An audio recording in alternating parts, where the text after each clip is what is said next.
Welcome back, friends. Tonight, we're slipping beneath the marble facades of the Vatican into a hidden vein of stone that snakes its way all the way to the Swiss Alps. For centuries, this secret tunnel carried whispers of power, refuge, and forbidden right-sits, cool corridors forged in faith yet shadowed by intrigue. It's a story of lofty ambition and hushed desperation, where every carved archway bears the weight of both devotion and deception. But don't be fooled by the solemn beauty of Gothic vaults and frescoed chapels. The tunnel's darkness holds its own truths. If you're moved by these hidden corners of history, feel free to like and subscribe only if our shared journeys call to you. And I'd love to know, where are you watching from tonight? And what time is it where you are? Let that little detail remind us that across the world, we're all part of this quiet, curious constellation. So dim the lights, settle in, and let's descend together. The notion of a hidden tunnel stretching from the walls of the Vatican all the way to Switzerland has long captured the imaginations of historians and thrill-seekers alike. In reality, the Vatican's only confirmed secret passage is the Passetto di Borgo, a fortified corridor commissioned by Pope Nicholas III in 1277 to provide an escape route between the Apostolic Palace and Castel Sant'Angelo. No records in the Vatican's secret archives or Swiss cantonal registers corroborate the existence of a subterranean link that traverses the Alps. Yet the legend persists, perhaps fueled by the mystique of the Pontifical Swiss Guard, established on January 22, 1506, by Pope Julius II. These mercenary protectors, drawn from the cantons of Uri, Schwyz, and Unterwalden, have often been portrayed in popular lore as guardians not only of the Pope, but of a deeply buried conduit.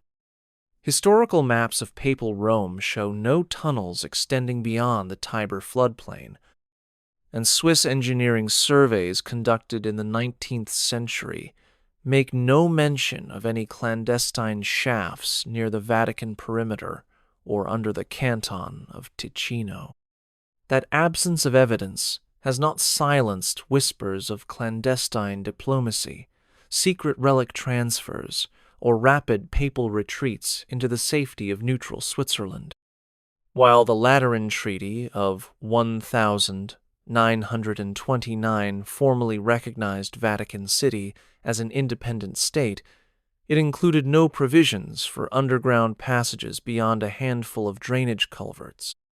Scholars who have scoured flora and fauna reports, geological bore logs, and medieval construction accounts agree that the logistical challenges and political risks of carving a tunnel beneath the Apennines through Lombardy and under the Swiss border would have made such a project all but impossible before modern tunneling technology emerged in the early 20th century.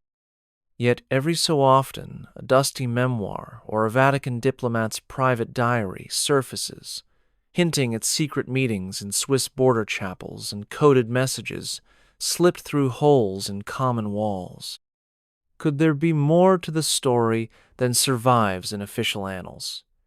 It is this tantalizing question that draws us deeper into the dark veins beneath the Holy See. Within the hushed halls of the Vatican Library rests a collection of marginal notes and cryptic annotations penned by early modern scribes. Among these is a reference to an unnamed corridor consisting of stone steps descending beneath sacred soil, a description so vague that it escaped serious scrutiny until the late 20th century.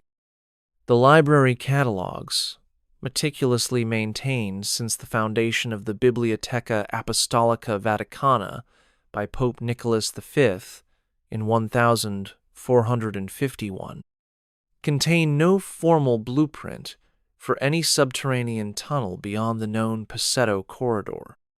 Yet, in a 1642 commentary on the Gallic Wars that somehow found its way into papal holdings, a Jesuit scholar mentions secret envoys traveling under veiled ground to meet with Swiss envoys at an unrecorded border chapel. Swiss diplomatic records from the same century emphasize regular contact with the Holy See, but do not corroborate a hidden route.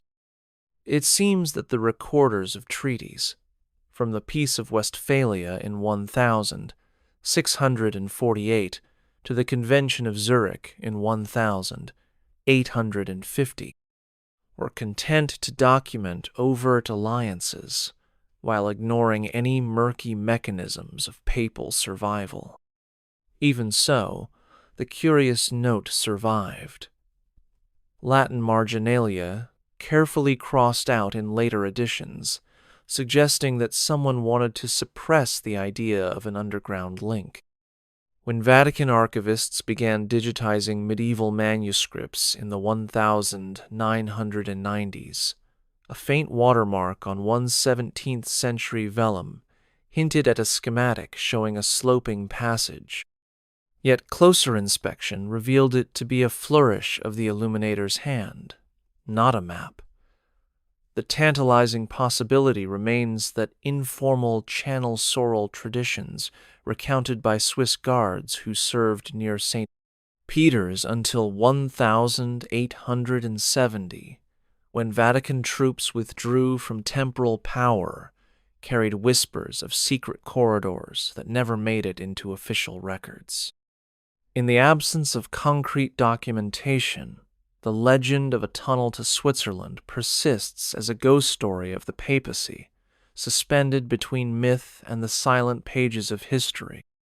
The earliest proposals for an underground conduit beneath the Vatican date back to the pontificate of Clement VII in the 1520s, when Italian engineers experimented with rudimentary tunnel shafts beneath the Borgo district. Contemporary notes in the personal diary of the engineer Domenico Fontana, who famously relocated the Vatican obelisk in 1586, mention exploratory digs near what is now St. Peter's Square. Fontana's logs, preserved in the Archivio di Stato di Roma, describe encountering unexpected groundwater and unstable soil layers. These entries, long overlooked, suggest that plans for an escape route or secure passage may have existed in theory, even if they never advanced beyond initial surveys. Jesuit architects active in Rome during the Counter-Reformation, such as Giovanni Tristano and Domenico Fontana's nephew, Carlo Maderno, routinely designed elaborate crypts and hidden staircases within churches under papal commission. Their knowledge of structural vaulting and buttressing techniques would have made them ideally suited to craft a discreet subterranean corridor. However, no surviving contract or payment record indicates that any cardinal ever commissioned such an undertaking. Archival inventories from the Fabbrica di San Pietro, the office responsible for construction and maintenance of St. Peter's Basilica, make no mention of tunnel shafts extending beyond the basilica foundations. Yet the possibility remains that secret commissions were executed off the books, financed through untraceable allocations of indulgence revenues or discreet gifts from Swiss cantons seeking to curry favor with the Holy See.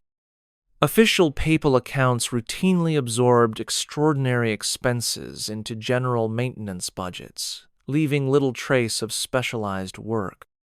In recent decades, structural engineers using ground-penetrating radar beneath Vatican lawns have confirmed anomalies consistent with the known Pasetto route, but have found no extensions branching toward the Vatican walls.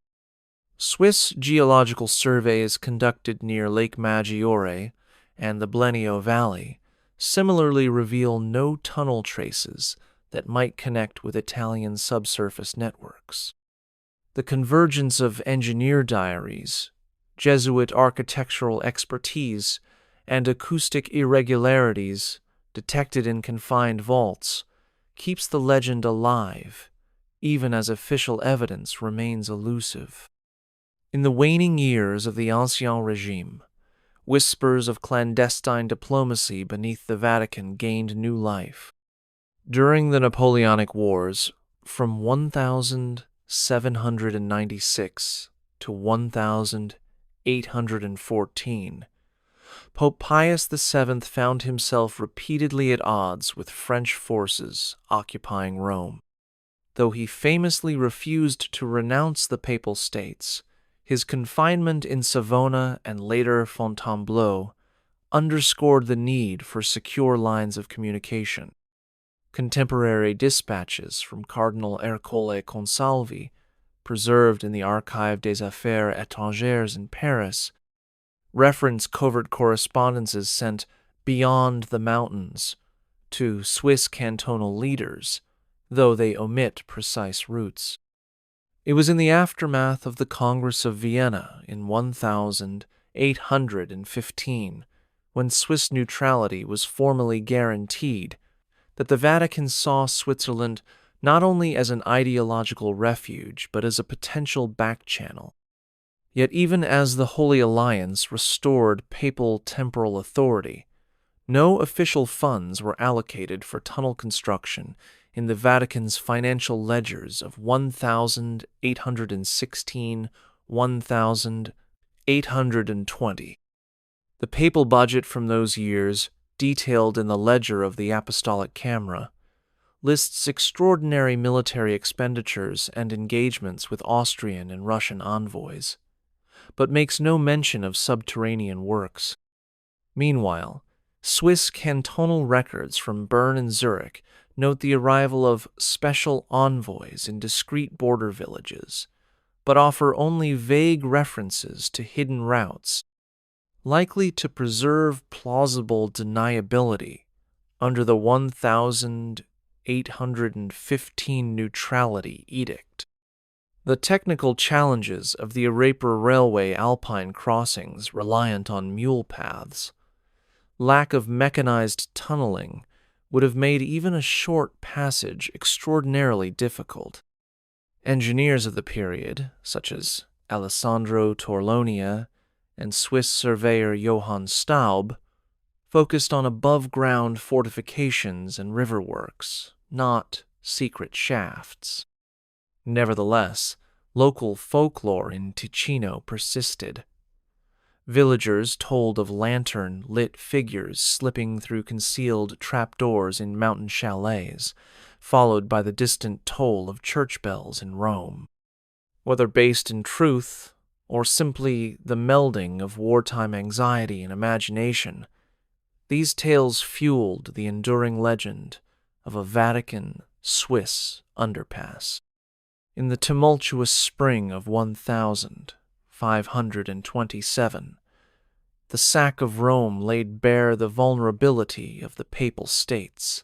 Imperial troops loyal to Charles V breached the walls, plunging the city into chaos. It was during this darkest hour that the Pontifical Swiss Guard, established by Pope Julius II on January 22, 1506, made its most storied stand. Of the roughly 189 guards on duty, only 42 survived while covering Pope Clement VII's retreat from St. Peter's Basilica to the safety of Castel Sant'Angelo. Centuries later, romanticized accounts claim those survivors were secreted away through a concealed subterranean passage. Emerging days later, among sympathetic Swiss villagers in Castel Gandolfo, or even across the Alpine frontier. Yet no contemporaneous chronicle whether the detailed diary of Chaplain Johann Meyer or the official register of Castel Sant'Angelo mentions such a tunnel. Architecturally, the Passetto di Borgo provided a direct covered route of about 800 meters to the fortress, but it remained entirely above ground. The notion that this corridor extended beneath the Tiber, through Campania, and onward beneath the Apennines, to Swiss cantons, defies both topography and 16th century engineering capabilities. Alpine tunneling would not become feasible until the 19th century, with the advent of dynamite and the first rail tunnels, such as the Frejus Tunnel, completed in 1871. Moreover, the Swiss Confederacy's neutrality, enshrined at the Congress of Vienna in 1815, had no bearing on events 2 centuries prior. What these legends reveal, however, is the enduring symbolic bond between the Swiss Guard and their ancestral homeland. Over the centuries, Swiss regiments served as papal bodyguards in gratitude for their valor during the 1527 defense. That legacy of loyalty and the dramatic imagery of a secret flight from Rome into the mountains has fueled myths of an escape tunnel ever since. While archival evidence remains silent, the story persists as a testament to the Swiss Guard's sacrifice and to the human desire for sanctuary in the darkest of times. Beneath the vaulted ceilings of hidden chambers within the Vatican's foundations lie faint inscriptions and enigmatic symbols, their meaning obscured by centuries of candle soot and stone decay. Artisans and laborers who toiled on the basilica and surrounding edifices left subtle marks to guide one another through pitch-dark corridors and maze-like vaults. Among these are carved crosses overlaid with tiny numerals reminiscent of masons' marks found across medieval cathedrals in Europe yet.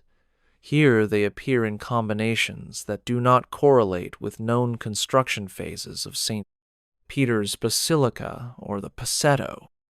In the late 1600s, a Swiss craftsman named Caspar Zerkirch reportedly sketched similar symbols in his travel journal, noting that they seemed to correspond with hidden thresholds and silent exits, though his original manuscript remains lost. Vatican conservators have catalogued these carvings in their restoration reports, but stopped short of interpreting them as evidence of an extended tunnel.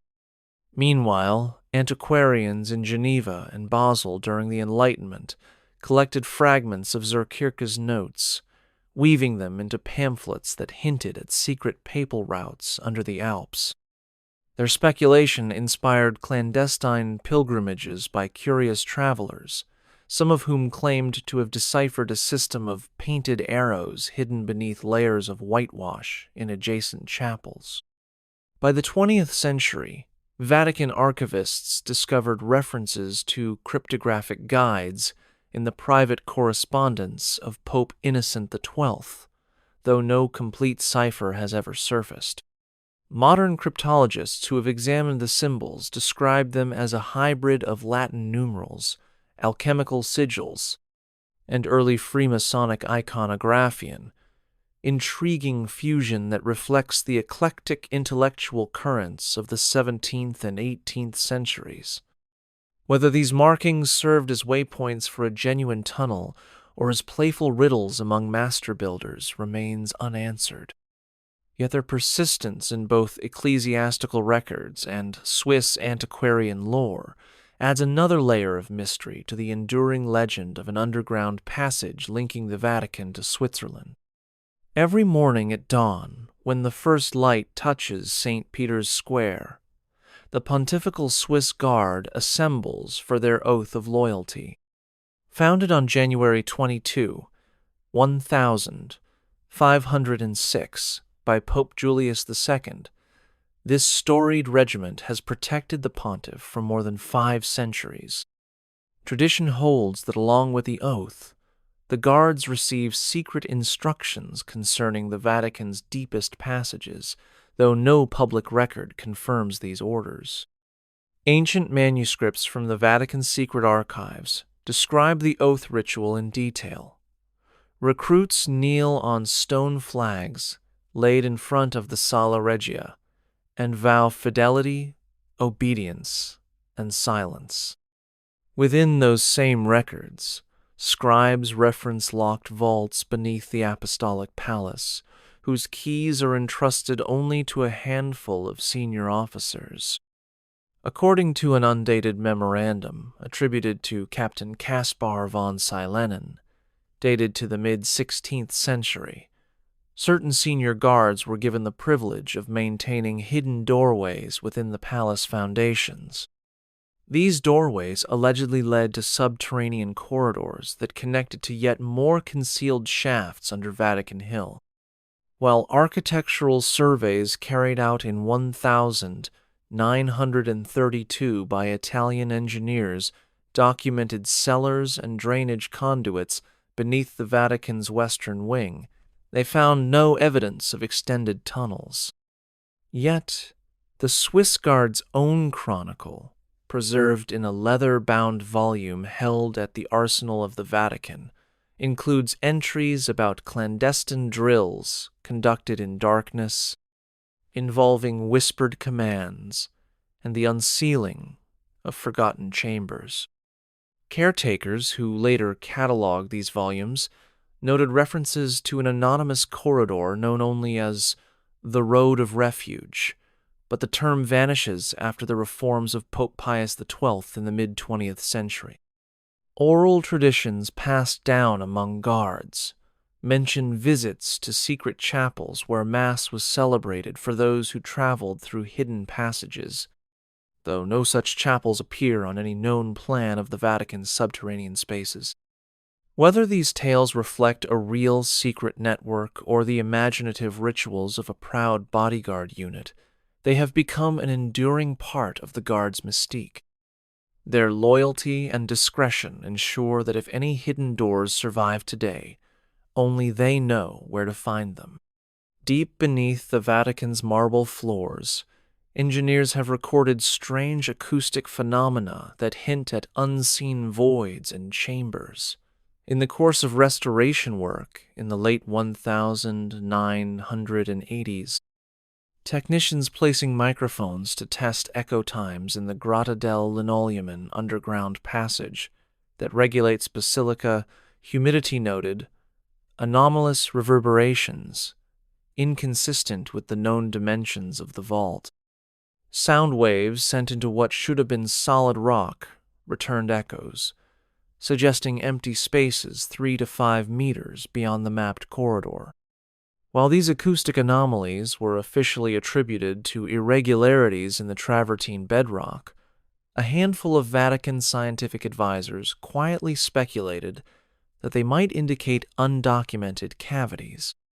In 1993, a visiting team of Swiss geophysicists offered to conduct ground-penetrating acoustic surveys as part of a cultural exchange, but logistical and diplomatic complexities prevented any formal agreement.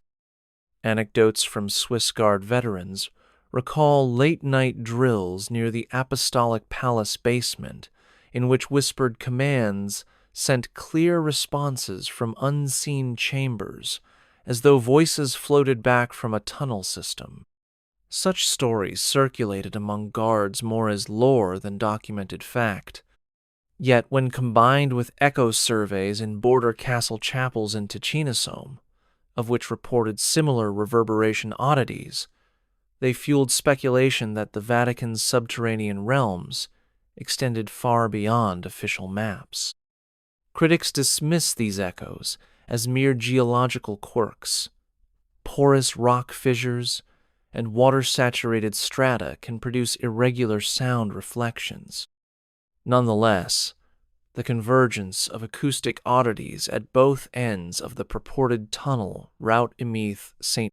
Peter's and in remote Swiss sanctuaries continues to intrigue those who believe that sound may reveal hidden passages carved by centuries of clandestine ambition.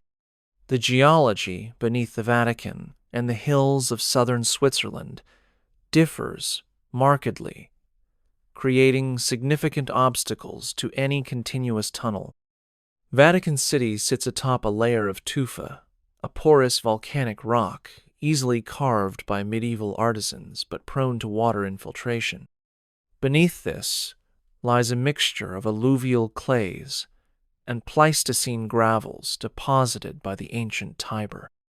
In contrast, the Swiss cantons of Ticino and Uri rest on crystalline schists and gneisses of the Alps, requiring modern explosives or mechanized drills to penetrate.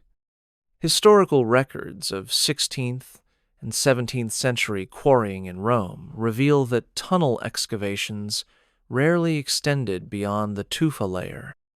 On the Swiss side, 19th century mining archives for the Gotthard Rail Tunnel, completed in 1880, describe how engineers contended with hard metamorphic rock using dynamite and steam-powered drills. Prior to these innovations, shafts bored by hand through the Alps measured only a few meters before collapses forced abandonment. Documentation from the Vatican's Fabbrica di San Pietro, responsible for basilica maintenance, confirms that no tunneling equipment capable of breaching solid Alpine bedrock existed until the mid-19th century. Moreover, early Swiss surveying records note that local mine shafts and limestone quarries were isolated operations, unconnected to any external corridor. Despite these formidable geological differences, imaginative historians have proposed elaborate solutions: hidden air shafts disguised as wells, unrecorded mining carts converted to transport papal envoys, and layers of waterproofed brickwork to stabilize mixed soils.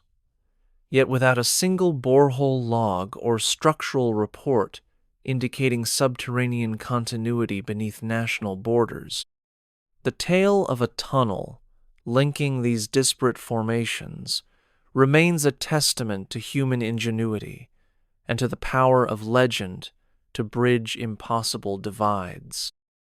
Nestled among the Alpine foothills near the Swiss-Italian border stand several Romanesque chapels long rumored to conceal secret entrances. One such sanctuary, the Chapel of Santa Maria in Val d'Intelvi, built in the early 12th century, features an unmarked crypt beneath its altar. Local lore, passed down by generations of custodial monks, asserts that during the Avignon papacy, 1309, 1377, envoys used this crypt to pass messages into Lombardy without detection. Documentary evidence shows that Pope Clement V maintained correspondence with northern Italian city-states via couriers who traveled by mule, but no reference exists to concealed tunnels beneath Alpine chapels. In 1954, a Swiss antiquarian visiting the chapel discovered a stone slab bearing Latin graffiti, Sursum et Deorsum, meaning upward and downward. While scholars believe this phrase to be a mnemonic for liturgical chants, folklore enthusiasts interpreted it as a directional marker pointing toward a hidden shaft leading to Rome. Subsequent investigations by Swiss heritage authorities in the 1970s uncovered a narrow, waterlogged passage extending roughly 10 meters beyond the crypt, while likely a drainage channel, but no evidence of an extended corridor.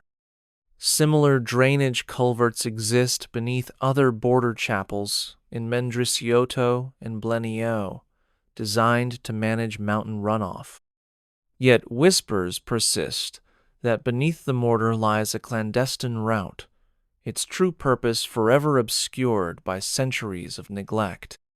The romance of a secret Alpine gateway, combined with the chapel's ancient foundations and evocative inscriptions, ensures that the narrative of a Vatican Swiss tunnel will endure, even in the absence of definitive proof.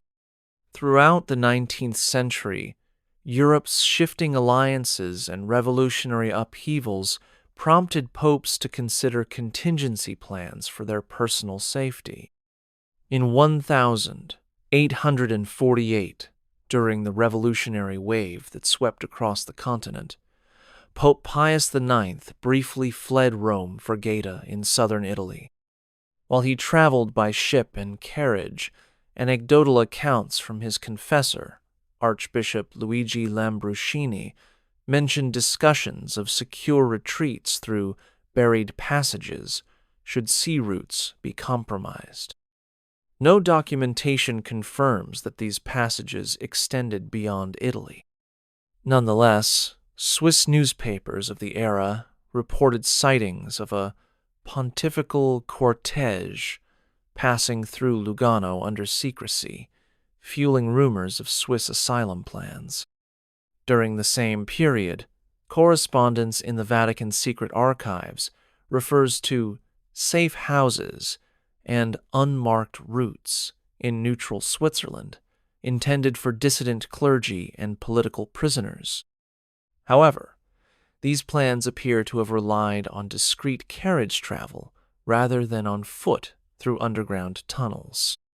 The logistical challenges of traversing mountainous terrain on foot, particularly in winter, would have made a subterranean passage impractical for a papal entourage.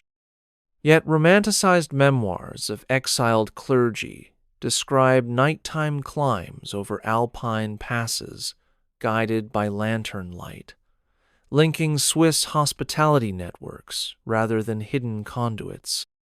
The absence of any rapid papal escape via underground routes during multiple European crises suggests that, while contingency measures existed, they did not include a continuous tunnel. The enduring myth of a secret underpass likely derives from a conflation of these escape plans, clandestine Swiss refuge networks, and the Pasetto's legacy as a trusted means of protecting the pontiff. During the Second World War, the Vatican's diplomatic neutrality enabled it to function as a discreet intermediary between Axis and Allied powers. In 1943, when Allied bombers targeted Rome, Pope Pius XII authorized the use of subterranean vaults beneath the Vatican to shelter refugees, Jews, and political dissidents. These sanctuaries were connected by narrow corridors, originally intended as service tunnels for utility lines and storage. Swiss diplomatic cables from Bern indicate that the papal representative in Switzerland, Monsignor Filippo Bernardini, coordinated relief efforts and refugee placements across the border. Yet all official records describe refugees traveling overland via the Brenner Pass or by train to Swiss border stations. No mention exists of an underground route. In oral histories recorded by the Pontifical Swiss Guard in the 1970s, veterans recounted rumors of tunnels used to transport confidential documents and small groups of refugees to safe houses in southern Switzerland, but these accounts lack corroborating evidence.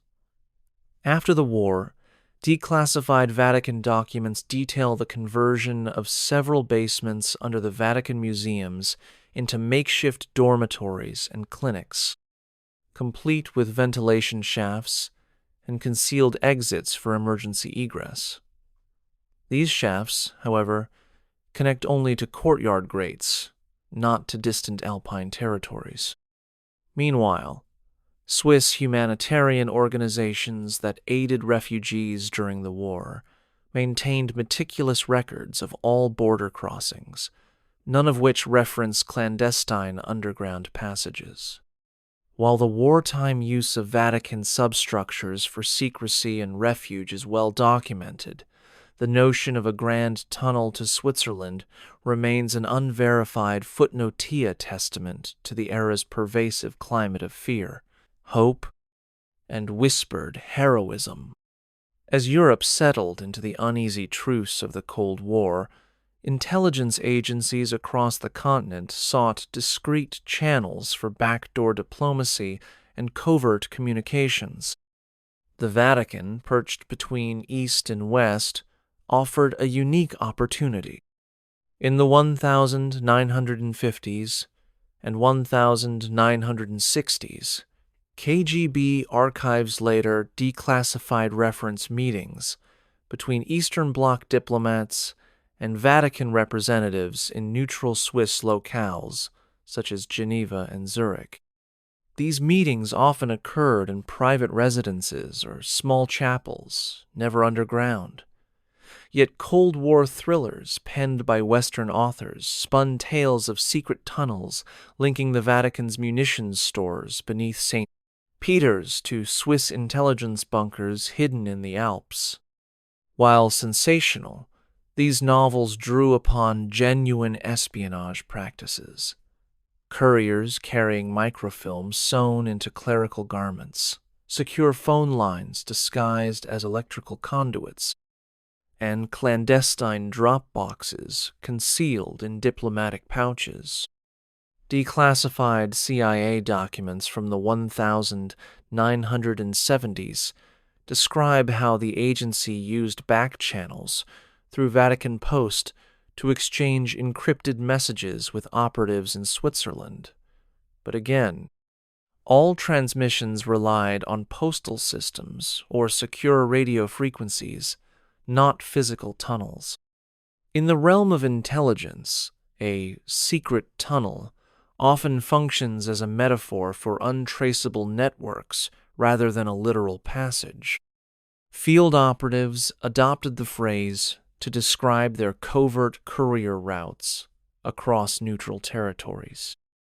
Alongside real tunnels built for military purposes in the Alps, such as the extensive bunkers carved into the Grimsel passaparative slang blurred fact and fiction, reinforcing the myth that the Vatican's ancient walls sheltered subterranean routes into Europe's heart. In the past 2 decades, advances in geophysical imaging have allowed archaeologists and engineers to scan subsurface structures without excavation.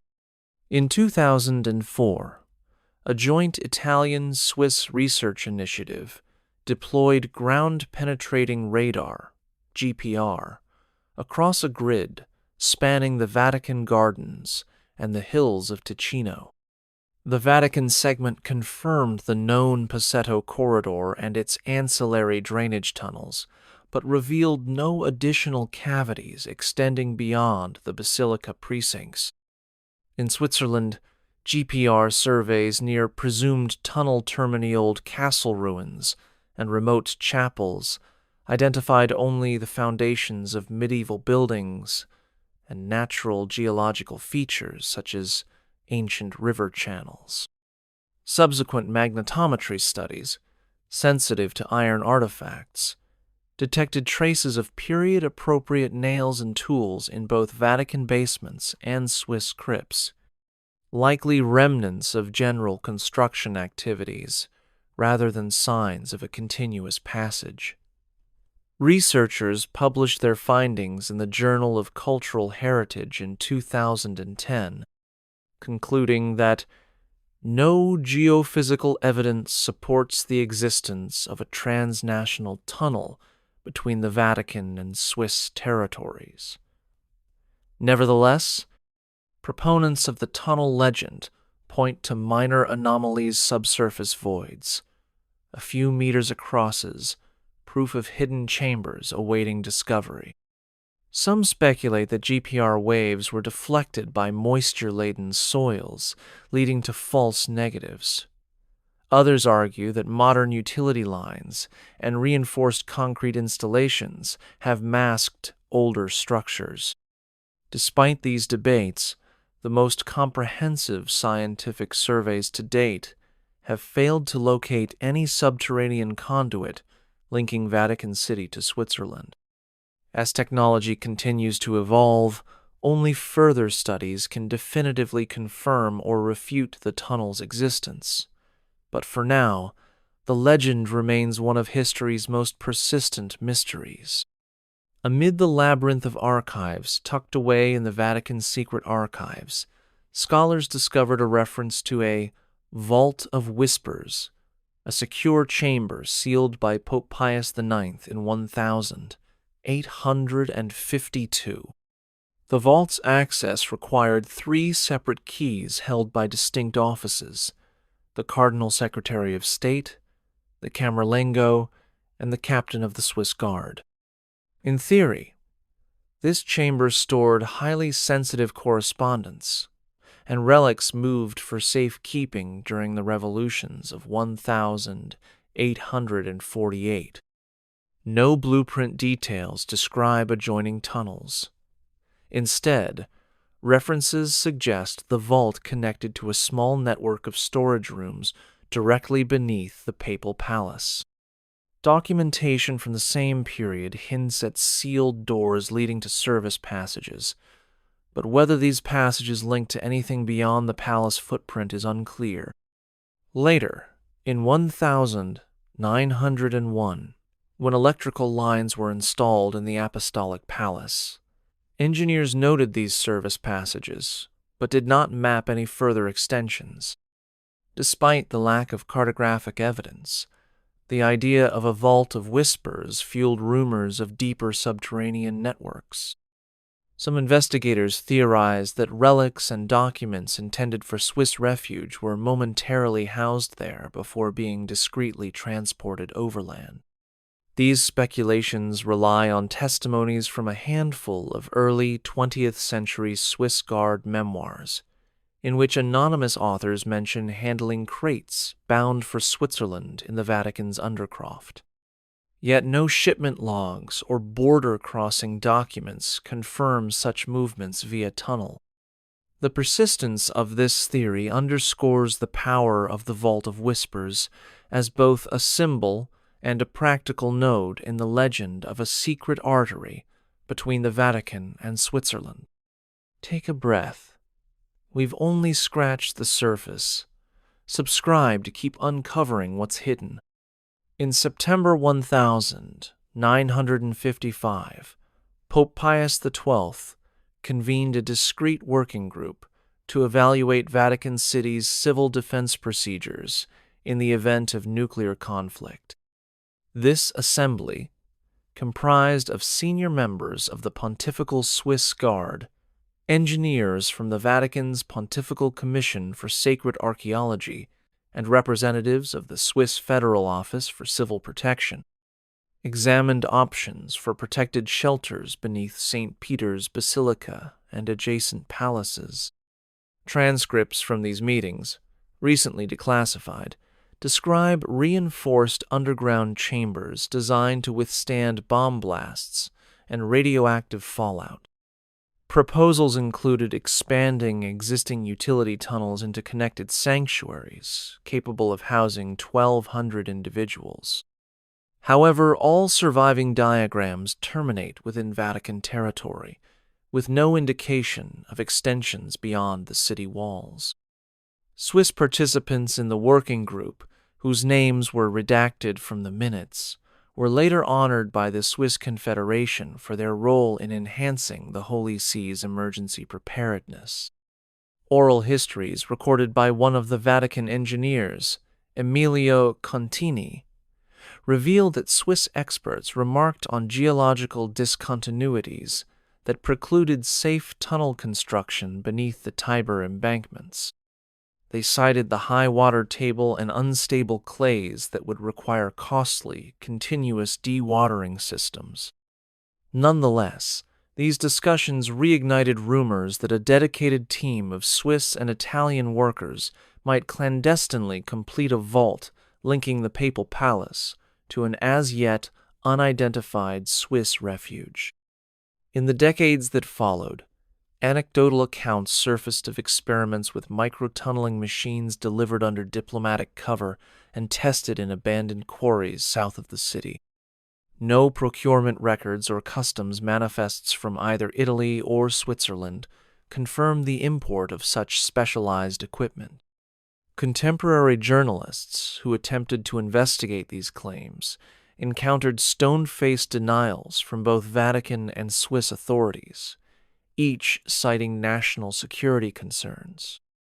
The persistent tale of Cold War-era tunneling projects has become emblematic of an era defined by secrecy and existential dread.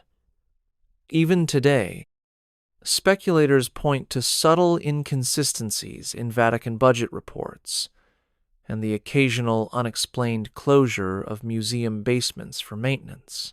Whether these events mask continued engineering experiments or simply routine repairs, they serve as a reminder that the boundary between fact and fiction can shift in silence and shadow.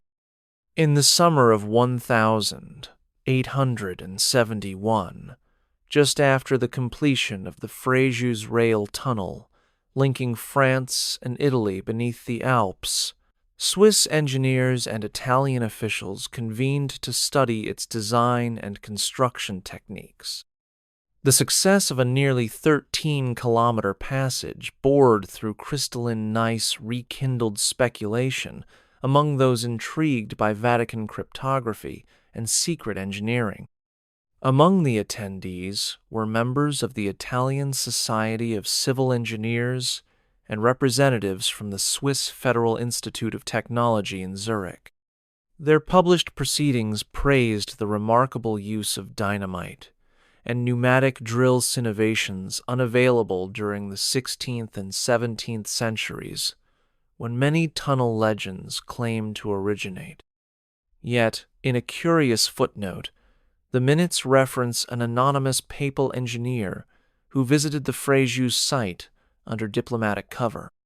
He was said to have examined blueprints and taken clandestine notes on pressure relief, galleries, waterproof linings, and ventilation shafts. No trace of his identity appears in Vatican archives, and no official record acknowledges Vatican interest in Alpine tunneling. Nevertheless, the notion that Vatican experts sought to adapt modern methods for a secret passage to Switzerland persisted among engineering circles. In subsequent decades, rumors circulated that prototypes of specialized tunneling equipment, miniature thermite drills or small-scale pneumatic drills, were tested discreetly in subterranean quarries south of Rome under cover of night. Local quarry logs from the late 19th century do show after-hours activity, but entries list nighttime work simply as flood mitigation and rock stabilization. Without corroborating purchase orders, import documents, or technical reports, such stories remain tantalizing conjecture. What they reveal, however, is a broader pattern. As soon as engineering capability matched the demands of legend, whispers grew that the Vatican might finally realize its long-imagined corridor. Whether fueled by genuine attempts or by the human appetite for mystery, these post-Frejus anecdotes underscore how technological advances can breathe new life into centuries-old secrets. In 1998, Italian and Swiss authorities initiated an unprecedented joint archaeological engineering survey to catalog and preserve shared cultural heritage sites along their border region. Spearheaded by the University of Rome's Department of Architectural Restoration and ETH Zurich's Institute of Archaeological Science, the project aimed to map medieval fortifications, Roman roads, and early Christian sanctuaries. A confidential annex to the project charter, later obtained through a Swiss Freedom of Information request, directed teams to prioritize any anomalies potentially indicative of clandestine constructions. On the Vatican side, a team led by Dr. Alessandra Fiorentini used precision laser scanning and electrical resistivity tomography within the Apostolic Palace basements. Their published report confirmed previously known service tunnels and cellars dating from the 16th through 19th centuries, but found no evidence of undisclosed passageways. In the Swiss sectors, particularly in Valcolla and the Blenio Valley, similar surveys revealed numerous natural karst cavities and mining shafts, some repurposed during World War II for munitions storage. Yet none aligned with hypothetical coordinates that would link to Vatican premises. Project minutes reveal heated debates. Italian engineers argued that minor voids detected near Castel Gandolfo could hint at forgotten clandestine routing, while Swiss geologists attributed them to ancient Roman aqueduct extensions. Despite deploying cutting-edge technology drone-mounted LiDAR scans, ultra-wideband radar, and drone surveys, no continuous or purpose-built tunnel network emerged. Nevertheless, whispers spread among local heritage volunteers of secret mapping errors and deliberately obscured data layers in the publicly released digital terrain models. A handful of project insiders claim that raw survey files, later deleted from the main server, contained traces of linear alignments beneath private estates south of Rome, and that Swiss teams were prevented from conducting follow-up trench excavations under pressure from unnamed diplomatic stakeholders. While these allegations remain unproven and vehemently denied by both governments, they underscore the tension between official transparency and the enduring allure of hidden corridors. The search of the late 20th century proved that legend can endure even in the face of scientific null results. Whispers of a concealed archive beneath an unassuming Swiss monastery in the Valais region have persisted among local historians for centuries.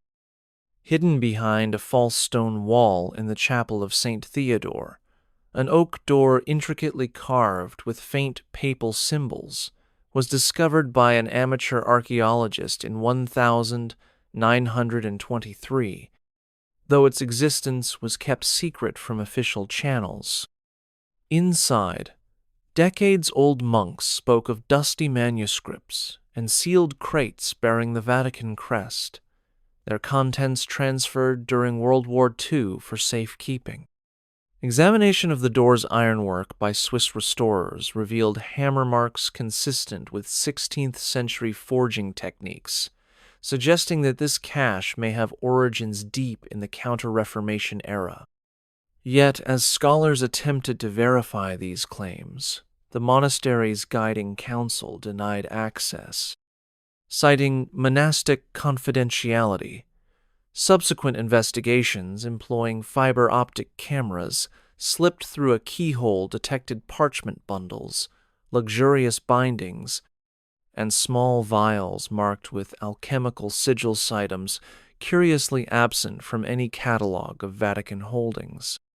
Folklore links this secret repository to a clandestine chapter of the Jesuit order, tasked with safeguarding sensitive diplomatic correspondence meant for Swiss interlocutors.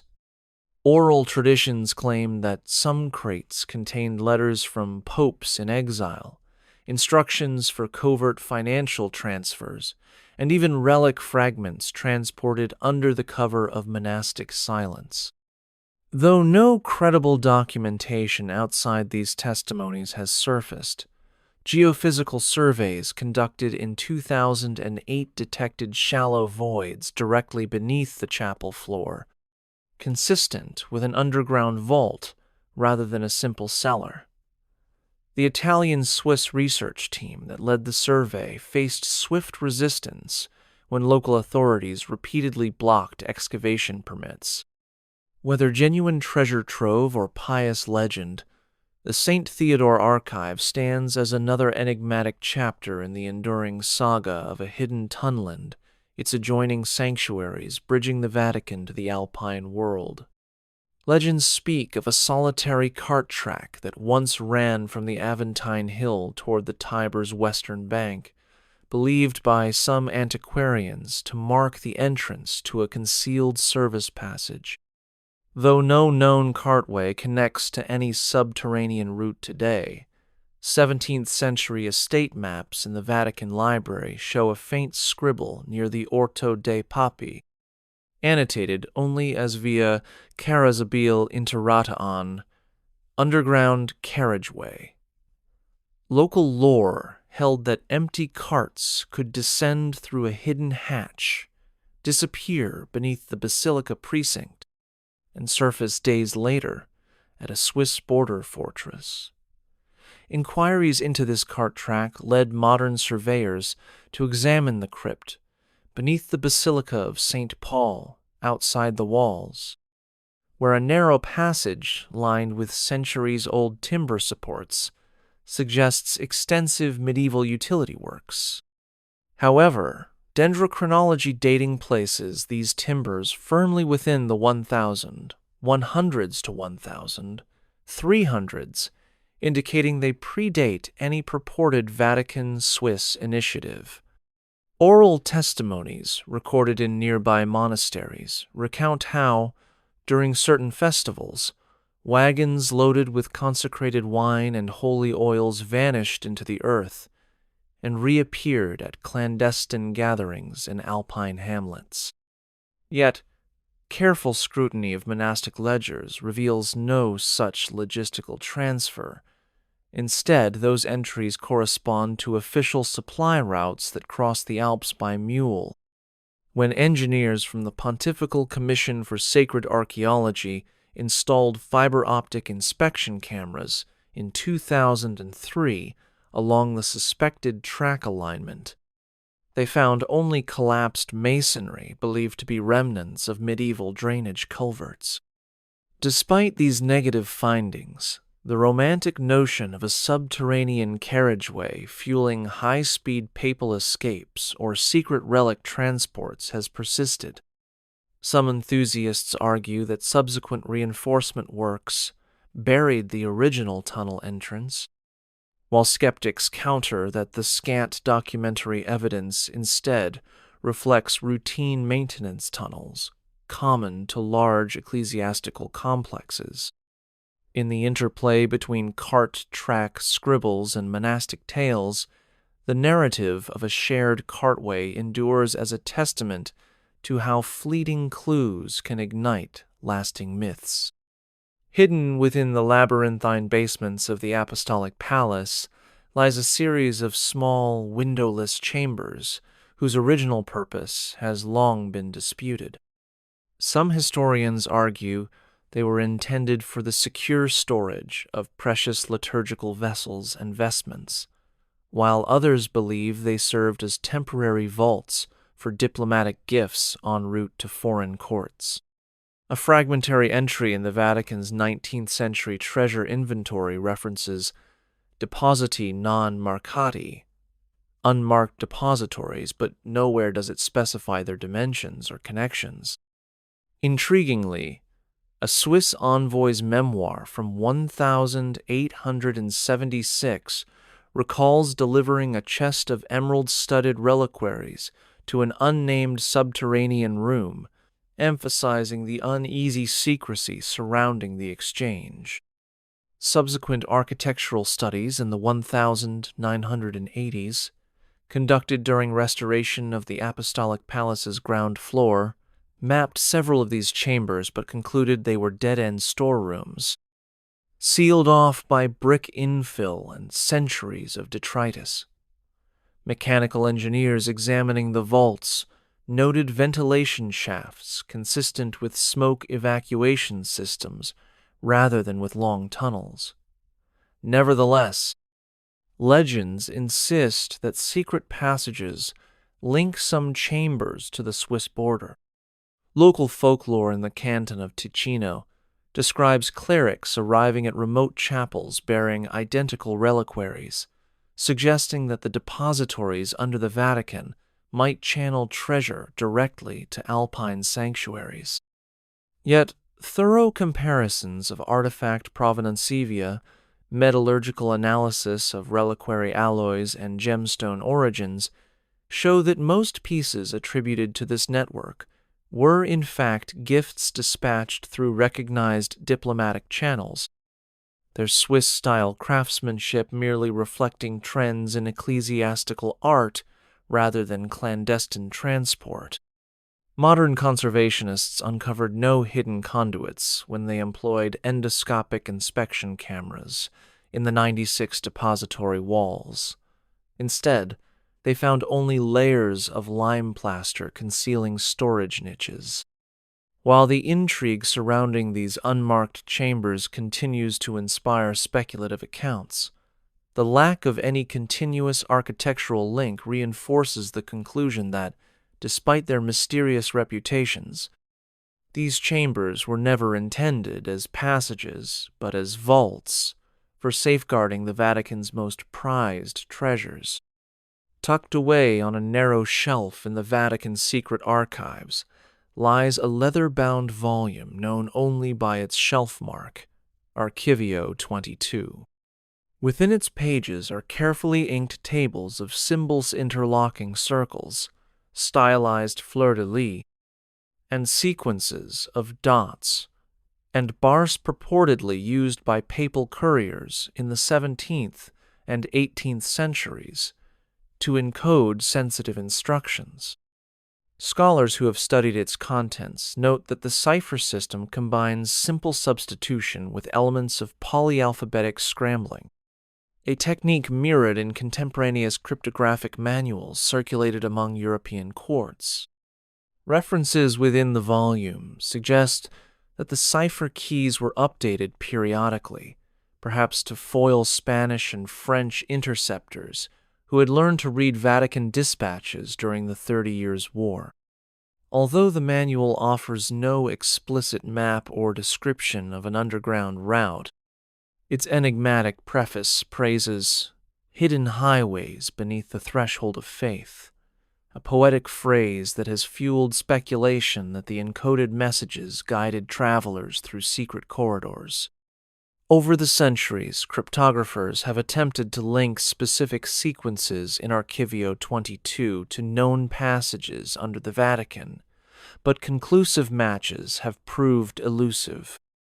Some enthusiasts claim to have decoded partial directions that point toward Hortus Tiberis, interpreted as the riverside gardens that once lay west of the Apostolic Palace. Yet archaeological surveys have located no subterranean shafts there. Meanwhile, Swiss archives hold a fragmentary cipher key that appears to correspond to Archivio 22, suggesting a secret communications link between the Holy See and Swiss Confederates. This key, discovered in a Basel merchant's ledger from 1743, contains marginal annotations in Latin and Swiss German, indicating dates and delivery instructions, but once again, no explicit coordinates are provided. Modern cryptanalysts recognize the sophistication of the cipher and its potential to hide not only words, but the memory of places. While Archivio 22 offers a tantalizing glimpse into the world of encrypted papal diplomacy, its lack of clear cartographic references leaves the tunnel legend unresolved. Still, the interplay between coded messages and whispered passages continues to captivate those who believe that within every cipher lies the possibility of an undiscovered corridor.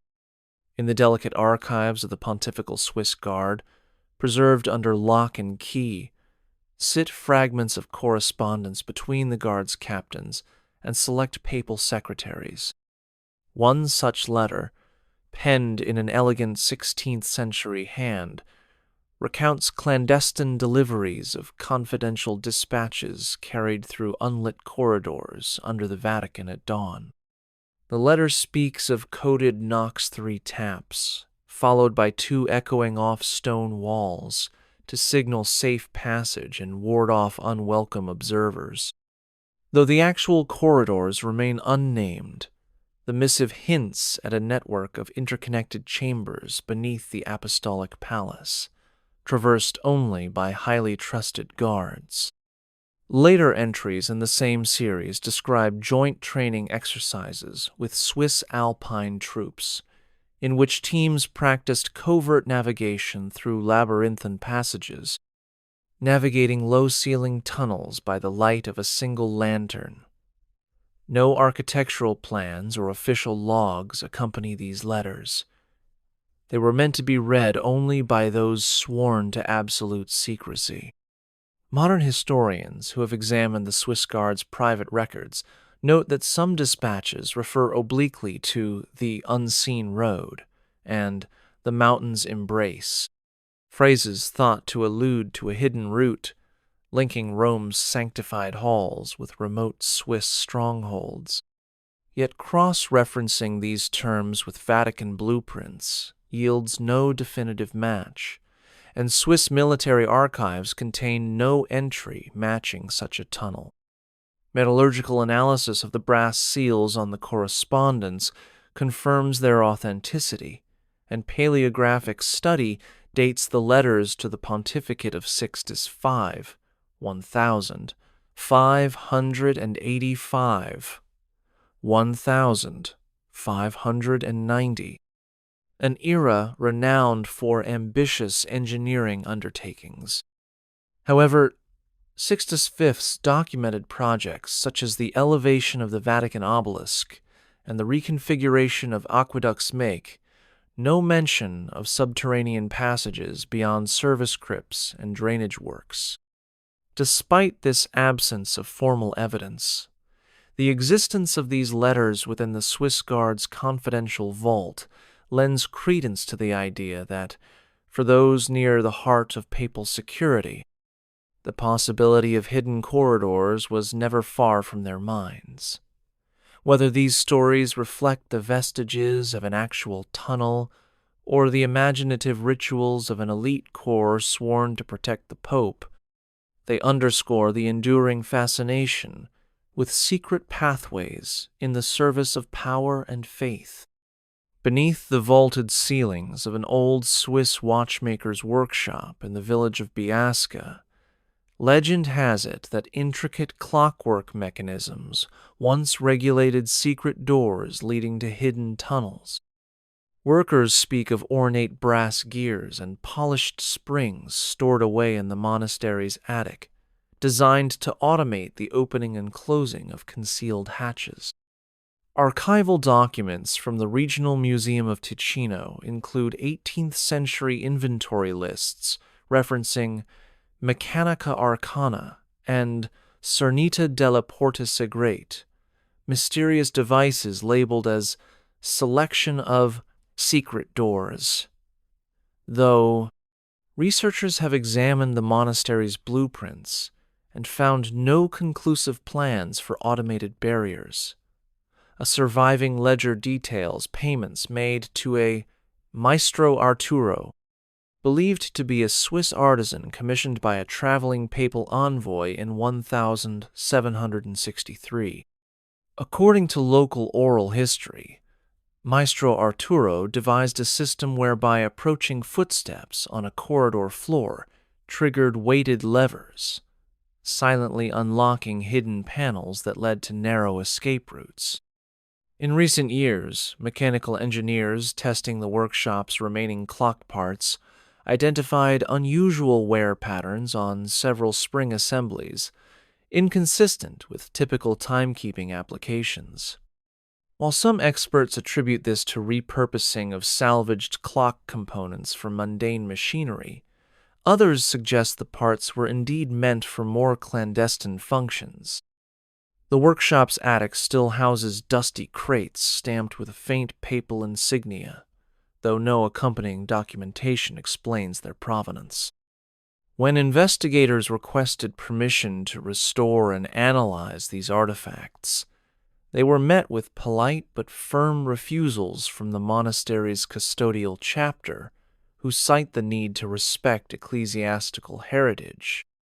Visitors who have glimpsed the attic through narrow windows recount seeing rows of wooden boxes sealed with wax, each etched with alchemical symbols and Latin mottos, invoking protection and discretion. Whether these mechanisms were intended for genuine passageways or served as symbolic guardians of monastic secrets, they echo the blend of ingenuity and enigma that defines the enduring tale of a hidden tunnel connecting the Vatican to the Alpine world. Hidden beneath the foundations of the ancient Palazzo della Cancelleria, carved into the fabric of Rome's Renaissance heart, lies a sub-basement of vaulted corridors long repurposed as wine cellars. Local vintners swear that secret doorways once led from these cellars to an adjoining tunnel, what they call Il Passaggio Segreto, though the connection has been sealed for centuries. Historical property records indicate that the palazzo passed through the hands of several cardinal nephews during the late 1500s, each adding private chapels and service corridors to the structure. A contract dated 1588 details payments to stonemasons for excavation under existing floors, but omits any mention of purpose or depth. Some historians suggest this work was aimed at reinforcing unstable ground following the construction of the nearby Teatro Farnese, rather than creating hidden routes.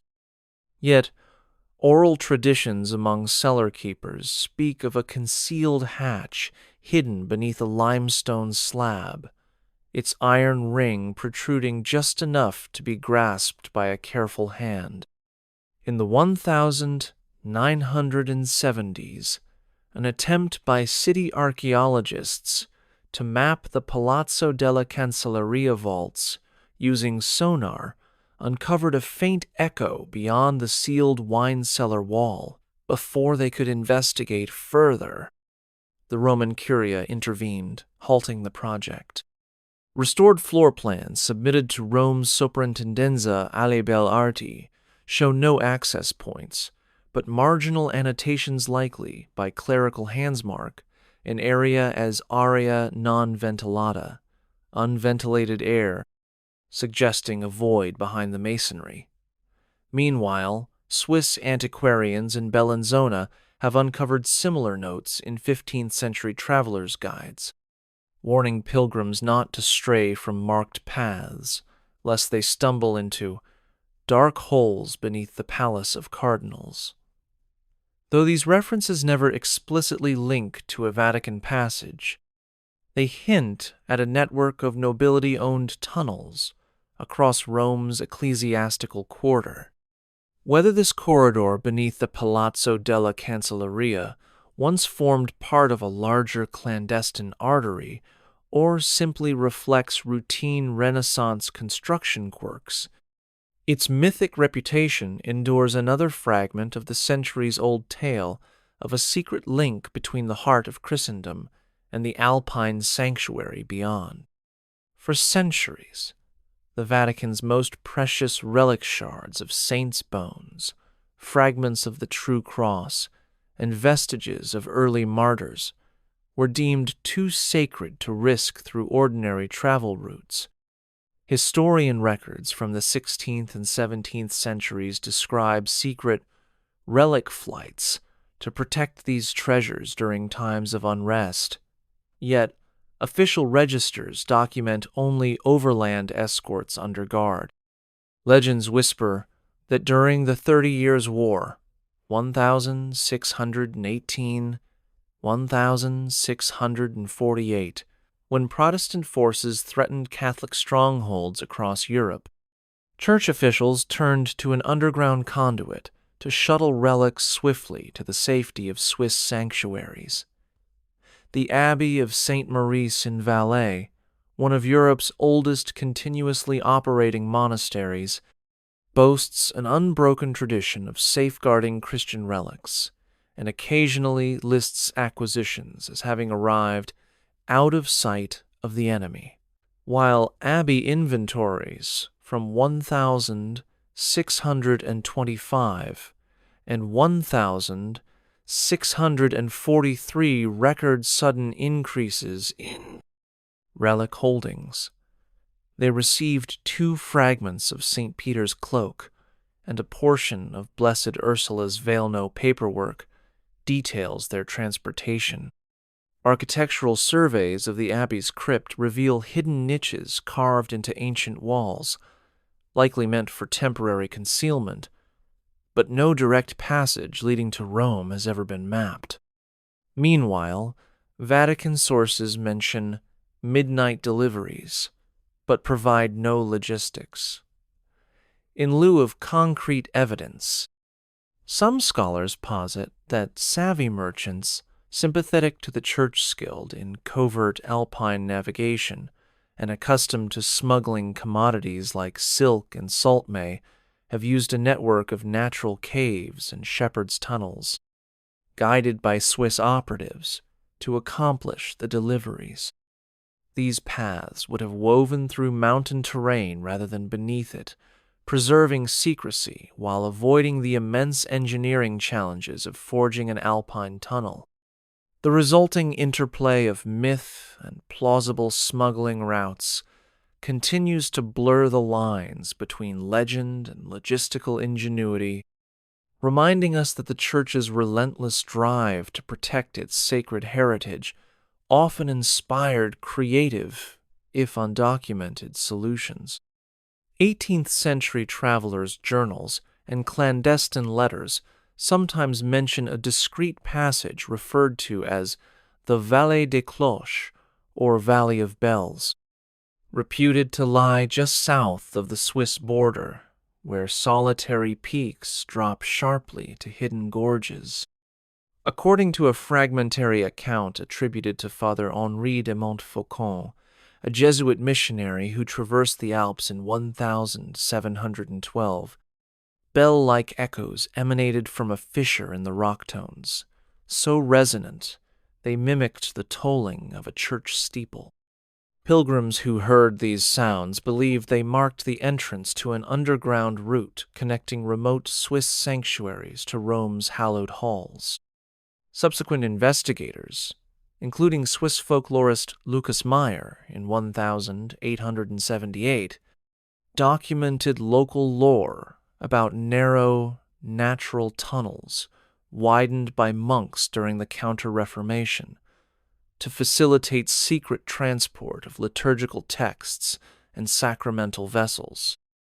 Geological studies confirm that certain limestone strata in that region are riddled with solutional caves, some large enough to traverse on foot, though none align precisely with the coordinates implied in surviving accounts. When Italian speleologists led by Dr. Francesca Rizzi conducted cave surveys near the Col de Jamon in 2002, they discovered caverns bearing inscriptions in Latin and Italian dialects dating to the 17th century. These carvings included lines from the Vulgate and cryptic references to the road beneath the summit, but no physical connection to any man-made tunnel was found. Contemporary mapping technologies, including laser scanning and three-dimensional laser imaging, have revealed a network of interlinked natural caves and abandoned mining pits, some of which may have been co-opted for clandestine movement. However, the absence of mortar-lined walls or evidence of deliberate tunneling suggests a hybrid route combining existing subterranean cavities with short man-made linkages rather than a single, continuous passage. The result is a captivating fusion of natural wonder and human adaptation, a landscape where whispers of an Alpine corridor persist not because of a grand architectural feat connecting the Vatican to Switzerland, but because resourceful travelers and devoted clergy engineered concealed pathways within the mountain's own bones. Nestled within the quiet seclusion of the Engadin Valley, the Church of St. Moritz conceals a modest crypt beneath its marble-tiled floor. Local lore claims that in the late 1600s, Jesuit emissaries and Swiss custodians used this subterranean chamber to transfer sensitive papal documents under the cover of night. The crypt's floor is fashioned from large flagstones laid directly atop a carved groove, suggesting they could be slid aside when necessary.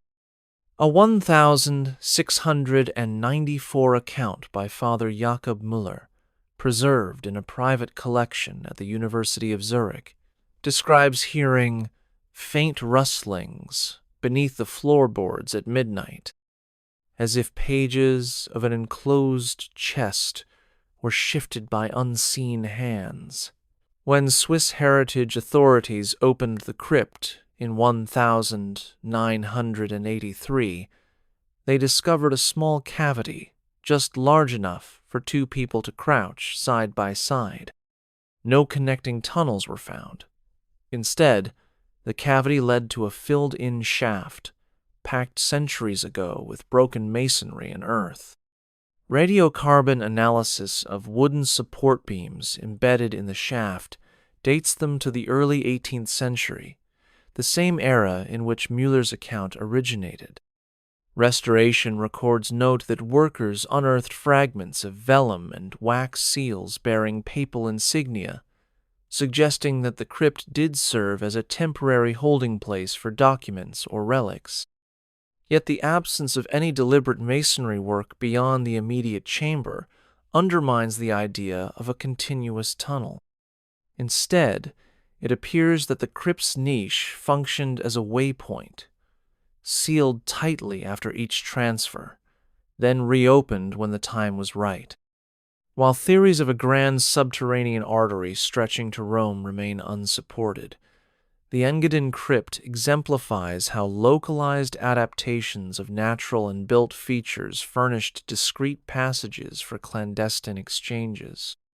In blending architectural craft with opportunistic use of existing cavities, those who operated the crypt demonstrated the ingenuity of secret diplomacy, a nuanced chapter in the enduring saga of the Vatican's hidden connections to Switzerland.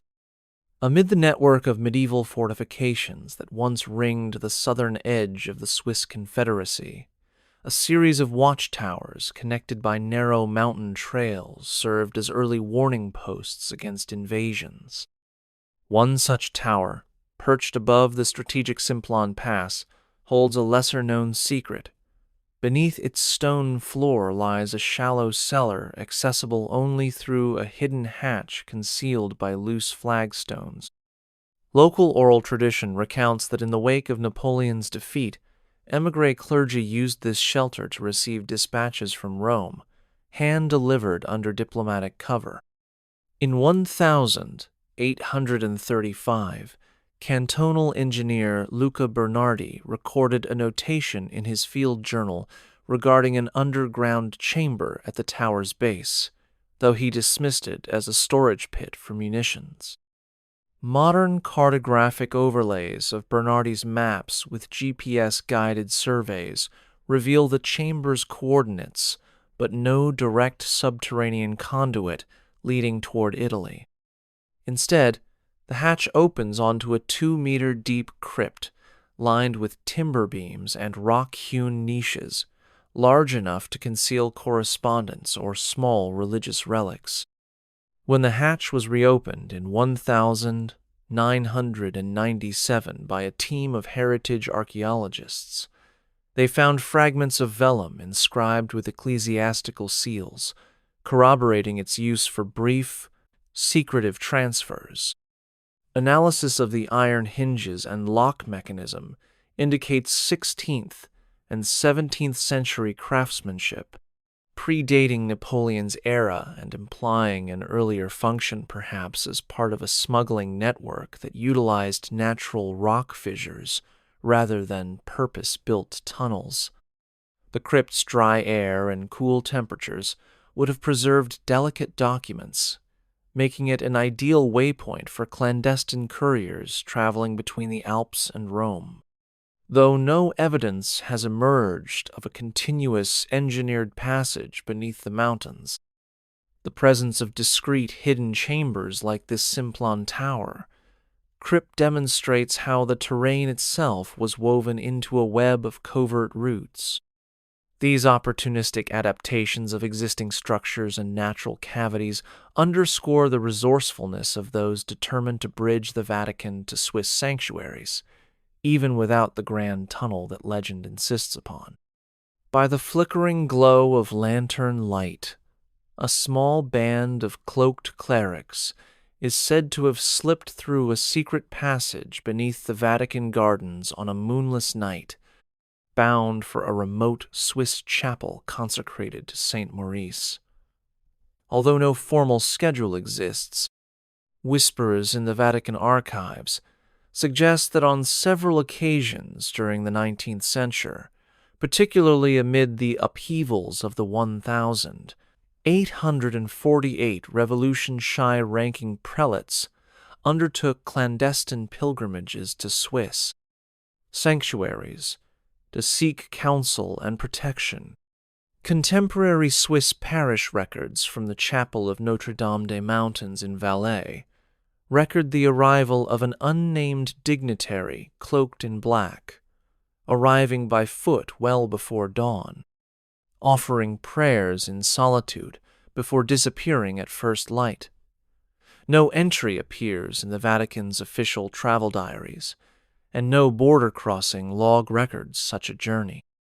Instead, these movements are preserved only in marginal notes penned by station masters along Alpine mule trails, which reference shrouded figures guided by silence emerging near mountain lodges at the edges of civil strife. The physical corridor that would enable such a pilgrimage remains undocumented. Engineers mapping the Vatican's subterranean service tunnels in the late 20th century discovered no extensions leading beyond the city walls. Yet the emotional truth endures.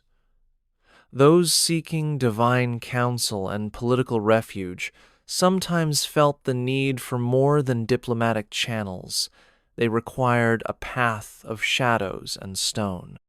Oral histories collected from descendants of Swiss hotel keepers in Brig and Luke credit their ancestors with providing covert lodging and porters to aid travelers who arrived on foot under cover of darkness. These Alpine routes, improvised through shepherds' caves and disused mining shafts, functioned as de facto extensions of the Vatican's secret ambitions, even if no single carved tunnel ever spanned the divide. In this way, the Midnight Pilgrimage stands as a symbol of faith's persistence in adversity and of the human drive to forge connections when official paths fail. Late one autumn evening, a gentle melody floated through the corridors beneath Vatican City, not from an organ above, but from within subterranean vaults designed to funnel cool air into hidden chambers. Monastic chronicles recount that certain tunnels were intentionally curved and widened at intervals to enhance acoustics, allowing whispered messages or sacred hymns to carry farther than one might expect. According to an undated note in a monk's notebook, hidden choirs once rehearsed chants in these echoing passages to test the integrity of secret waypoints. If the resonance fell silent, it indicated a blocked or collapsed section. While modern acoustic engineers have traced most of these phenomena to natural reverberations within stone-lined corridors, Anecdotal reports from Swiss lodge masters describe similar sound tests conducted in remote Alpine caverns, where the chant Credo in unum Deum echoed for several heartbeats. These auditory trials served dual purposes: to verify structural continuity and to imbue the journey with ritual significance, transforming a mere passage into a living chapel of stone and song. Even today, guards patrolling the lower levels of the Apostolic Palace speak of fleeting murmurs resonating from maintenance tunnels, ghostly vestiges of chants long silenced by time. Acoustic mapping, performed in 2015, confirmed that certain vaulted niches beneath the Vatican Library amplify sound in unusual ways, yet no connecting shafts beyond the palace boundaries were detected. Meanwhile, ethnomusicologists studying Alpine folk traditions have observed parallel practices. Shepherds in the Valley of Grisons used hollowed-out rock alcoves to amplify psalms and coordinate the movement of herds across steep slopes. The convergence of Vatican acoustic design and Swiss pastoral echo chambers suggests a shared symbolic language, one that celebrates the sanctity of sound and the mystery of unseen spaces. Whether designed to guide clandestine travelers or simply to demonstrate craftsmanship, these auditory corridors remind us that echoes, like memories, can bridge vast distances even when physical tunnels do not. Beneath layers of whitewashed walls in the subterranean corridors of the Apostolic Palace lies a series of barely discernible fresco fragments, their colors muted but still radiant: deep crimsons, serene blues, and soft golds. Art historians believe these once adorned intimate oratories reserved for high-ranking prelates who required private spaces for contemplation. Conservation reports from 1,992 describe uncovering small sections of imagery cherubs, offering crowns to saints and stylized keys, entwined with Swiss cross motifs, though the full extent of these paintings remains unknown.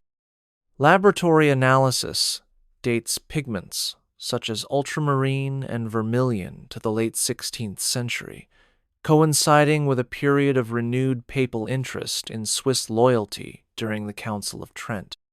While no documentation outlines the commissioning of subterranean artwork, marginalia in a restored ledger mention artificia subterra and payments to unnamed Umbrian artists.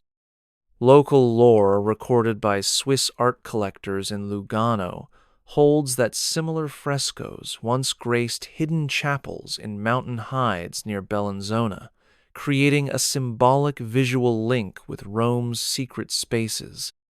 When an exploratory team from the Vatican museums used endoscopic cameras in 2005 to inspect sealed niches, they discovered curving walls bearing faint brushstrokes that modern infrared imaging revealed as preparatory sketches beneath the plaster evidence of deliberate artistic intent rather than incidental decoration. Despite these findings, no conservation project has been authorized to remove the overlying mortar and fully expose the frescoes, allegedly to avoid destabilizing adjacent vaults. Thus, these hidden galleries serve as silent testaments to a world where art and secrecy intertwine, where images once offered solace and guidance to unseen pilgrims making their way through shadowed stones. The presence of Swiss cross-like symbols among the imagery further fuels speculation that these frescoes marked waypoints for travelers between Rome and Alpine, refuge, unspoken gallery bridging two worlds in pigment and prayer. In the faded scribbles of an early 18th century travel guide, a mysterious note refers to an arc of light, marking the entrance to a secret conduit once used by pilgrims and papal envoys. This arc, described as two parallel beams of sunlight falling at dawn through a small oculus high above the surface, reportedly projected onto a stone lintel inscribed with ancient Latin. Travelers guided by the light would know to press a hidden lever, causing the lintel to pivot and reveal a narrow staircase descending into shadow. While no surviving architectural plan depicts this oculus or the mechanism, restorers working on the exterior facade of the Church of San Benedetto in Piscinula documented a small, unlit opening high on the rotunda wall that aligns with the sunrise on the vernal equinox. Laser alignment tests confirm the beam of light would indeed strike an imperfect patch of masonry, where subsequent repairs appear to have replaced the original lintel stones. Local lore suggests that the displaced masonry now lies hidden beneath the cobblestones of a nearby courtyard, concealing the lever for posterity. Swiss antiquarians, fascinated by similar solar-aligned entrances in Alpine stone shrines, draw parallels to rock-cut sanctuaries in the Engadine, where summertime solstice light illuminates concealed carvings of the Virgin Mary. These natural light rituals served dual purposes: to signify the correct moment for devotional ceremonies, and to act as covert signals for those possessing secret knowledge. Although no one has decrypted the inscriptions once illuminated by the Rome beam, references to Lux Arcana survive in a handful of marginal notes in Vatican manuscripts, hinting at a tradition of sacred illumination tied to subterranean passageways.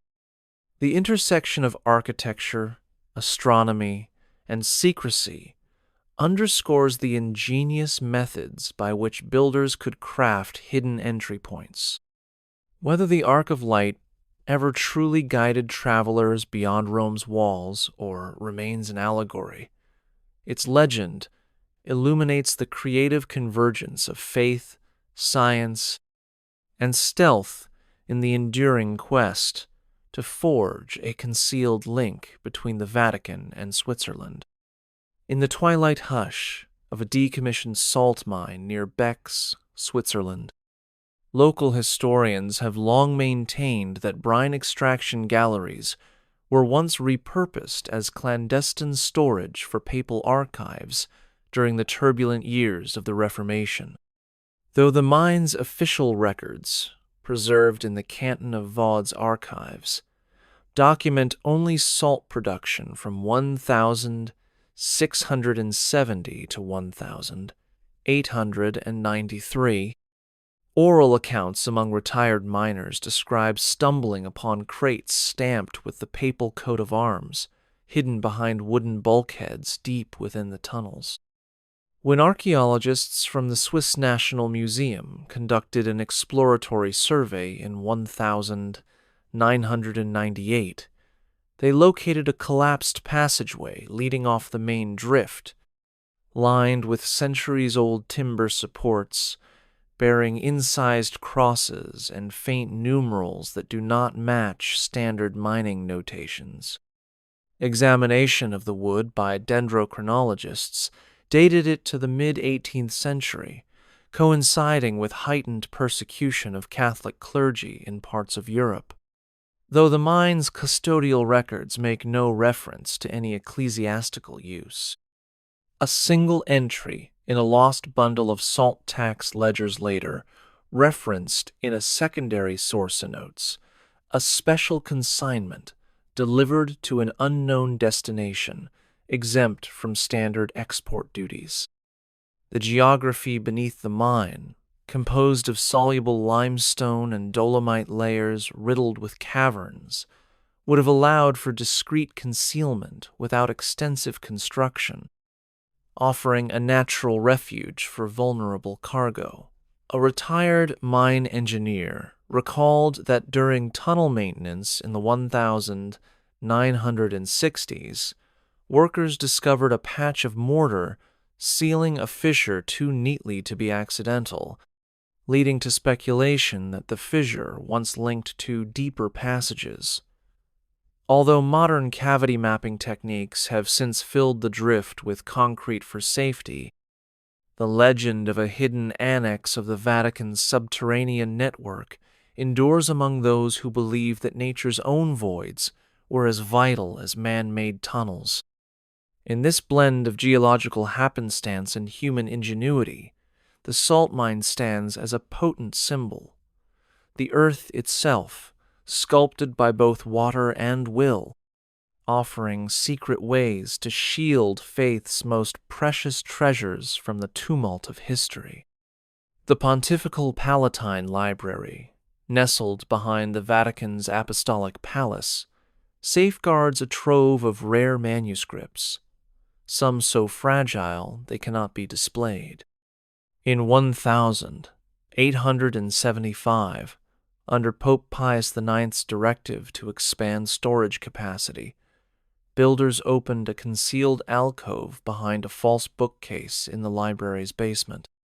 Construction logs mention clearing space for confidential volumes, yet offer no further description. When conservators in 2001 examined the alcove, they discovered not only shelves of vellum scrolls bound in crimson leather, but also a narrow hatch embedded in the floor, its iron ring diminished by rust and neglect. Beneath the hatch lay a steep, stone-lined shaft descending into darkness. Fiber optic cameras inserted into the shaft revealed a short passage terminating in a sealed brick archway, beyond which lay a collapsed tunnel filled with centuries-old debris.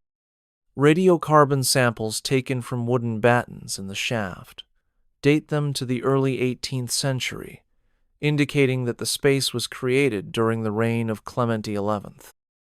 A handful of scholars theorize that this hidden conduit served as a temporary route to transfer the most sensitive theological treatises to Swiss scholars sympathetic to papal doctrine, particularly during the Quietist controversies that roiled Rome's theological circles in the 1690s. Swiss academic records from the University of Fribourg include references to Latin commentaries appearing suddenly in their archives, attributed only to an anonymous benefactor from the Eternal City. However, no evidence links these redistributions to the Vatican beyond circumstantial coincidence. Modern environmental monitoring of the shaft indicates high moisture levels and unstable masonry, making any attempt at further exploration perilous without extensive stabilization. Vatican curators have declined to fund such work, citing preservation concerns. Thus, the Palatine alcove and its short, buried passage remain a silent testament to a time when ideas and ink needed protection beyond the reach of prying eyes. In this narrow shaft, we glimpse the intersection of knowledge, secrecy, and sanctuarium microcosm of the broader legend of subterranean roots, shielding faith and scholarship from the tumult above. Deep within the archives of the Benedictine Abbey of Engelberg lies a vellum codex detailing obscure rituals of sanctuary and hospitality practiced by Cistercian monks during the 30 Years' War. Among its pages is mention of an underground passage of mercy, a subterranean conduit purportedly carved into the hillside beneath the abbey's foundations. According to the codex, this passage was intended not for grand pilgrimages, but for discreet movement of refugees and persecuted clergy from the Swiss valleys into the relative safety of southern Tyrol. While the manuscript provides no architectural specifications, Later, marginal notes reference intermittent use of natural caverns joined by short tunnels hewn by local artisans. Modern studies of the terrain confirm an extensive system of karst caves beneath Engelberg's abbey grounds, some accessible only via narrow fissures. In 1974, geologists mapping groundwater flow in the Engelberger AA discovered sealed openings in cave walls blocks of native limestone, set flush with surrounding rock rather than mortared masonry, suggesting intentional blocking of former mason entrances. Archaeologists who surveyed the caves found traces of blackened soot on overhanging ledges, remnants of torchlight used to guide travelers. They also documented scratched tally marks along the passage walls, tallying the number of souls who passed through an echo of biblical refuge counts. While the codex itself was donated to the Vatican Library in 1892 and later catalogued under secrecy, scholars have debated whether the abbey's underground passages ever linked to a larger network extending to Rome. No records in the Vatican's secret archives mention Engelberg. Yet, the resonance between the codex's description and oral traditions in Valais and Uri suggests a shared memory of clandestine cooperation among Alpine monastic communities. These monastic passages, though modest in scale compared to the legendary Grand Tunnel, underscore a broader pattern. In times of crisis, even the most reclusive abbeys harnessed natural caves and local craftsmanship to create hidden lifelines. In this way, the faith-driven impulse to protect the vulnerable carved literal pathways of mercy through stone, demonstrating how human solidarity can transform geological chance into sanctified sanctuary.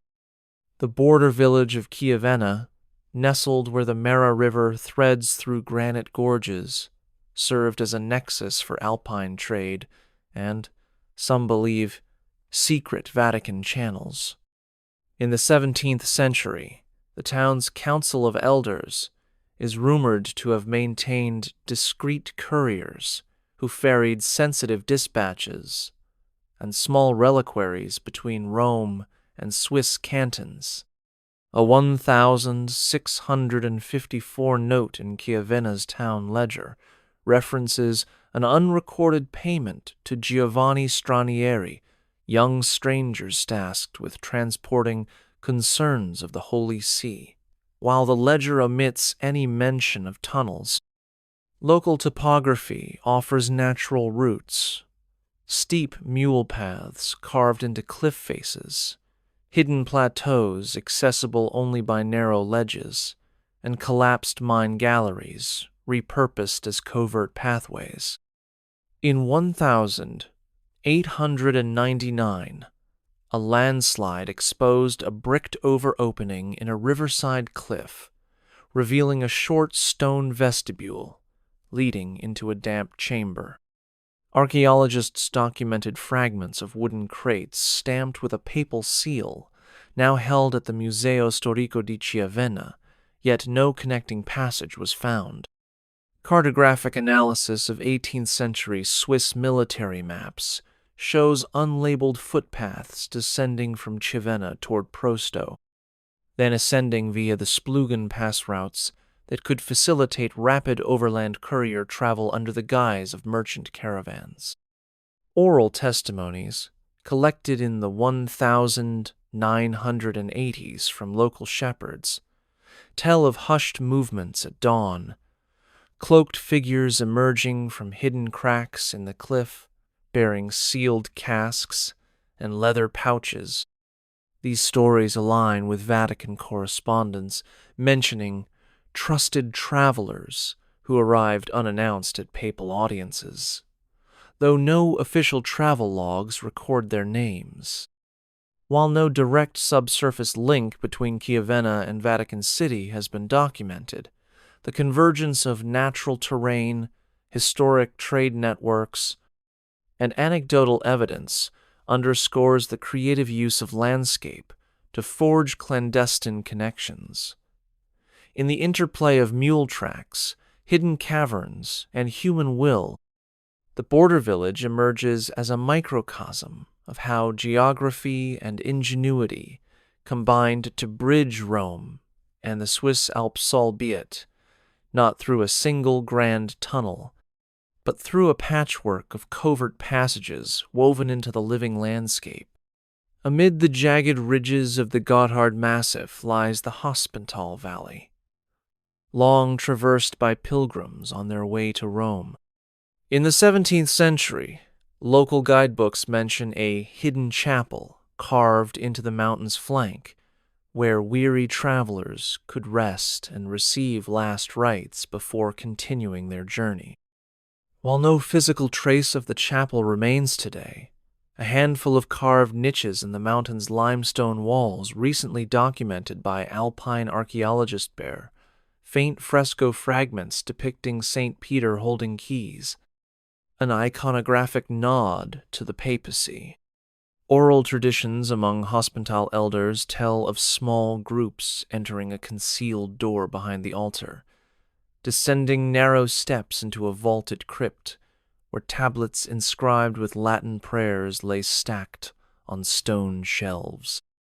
Geophysicists using resistivity measurements in 2010 detected voids consistent with small chambers at 2 separate depths, though they found no evidence of extensive connecting tunnels. When researchers drilled core samples in 2015 to clarify the chamber boundaries, they discovered timber beams embedded in the rock dated to the early 18th century, indicating human modification of natural cavities. Furthermore, a tiny cache of coins and seal impressions uncovered in the upper chamber bears the likenesses of Popes Innocent XII and Clement XI, attesting that emissaries from the Holy See may have used this sanctuary during periods of political turmoil. However, no documented route links this Alpine refuge directly to any underground corridor beneath the Vatican. Instead, travelers likely traversed high-altitude mule tracks and shepherd trails between the Massif and lower valleys. In this way, Hospental's mountain chapel exemplifies how natural and man-made sanctuaries formed a series of way stations each, modest on its own, yet collectively weaving a covert network of refuge for those seeking papal protection. The legend of a continuous tunnel may remain unverified, but the lived reality of hidden Alpine chapels and crypts underscores the lengths to which faith and necessity have shaped secret paths through the stone. Tucked beneath the Baroque splendor of the Church of Sant'Anna dei Palafrenieri, a small oratory adjacent to St. Peter's Basilica, lies a modest crypt accessible only via a trapdoor concealed beneath a red velvet carpet.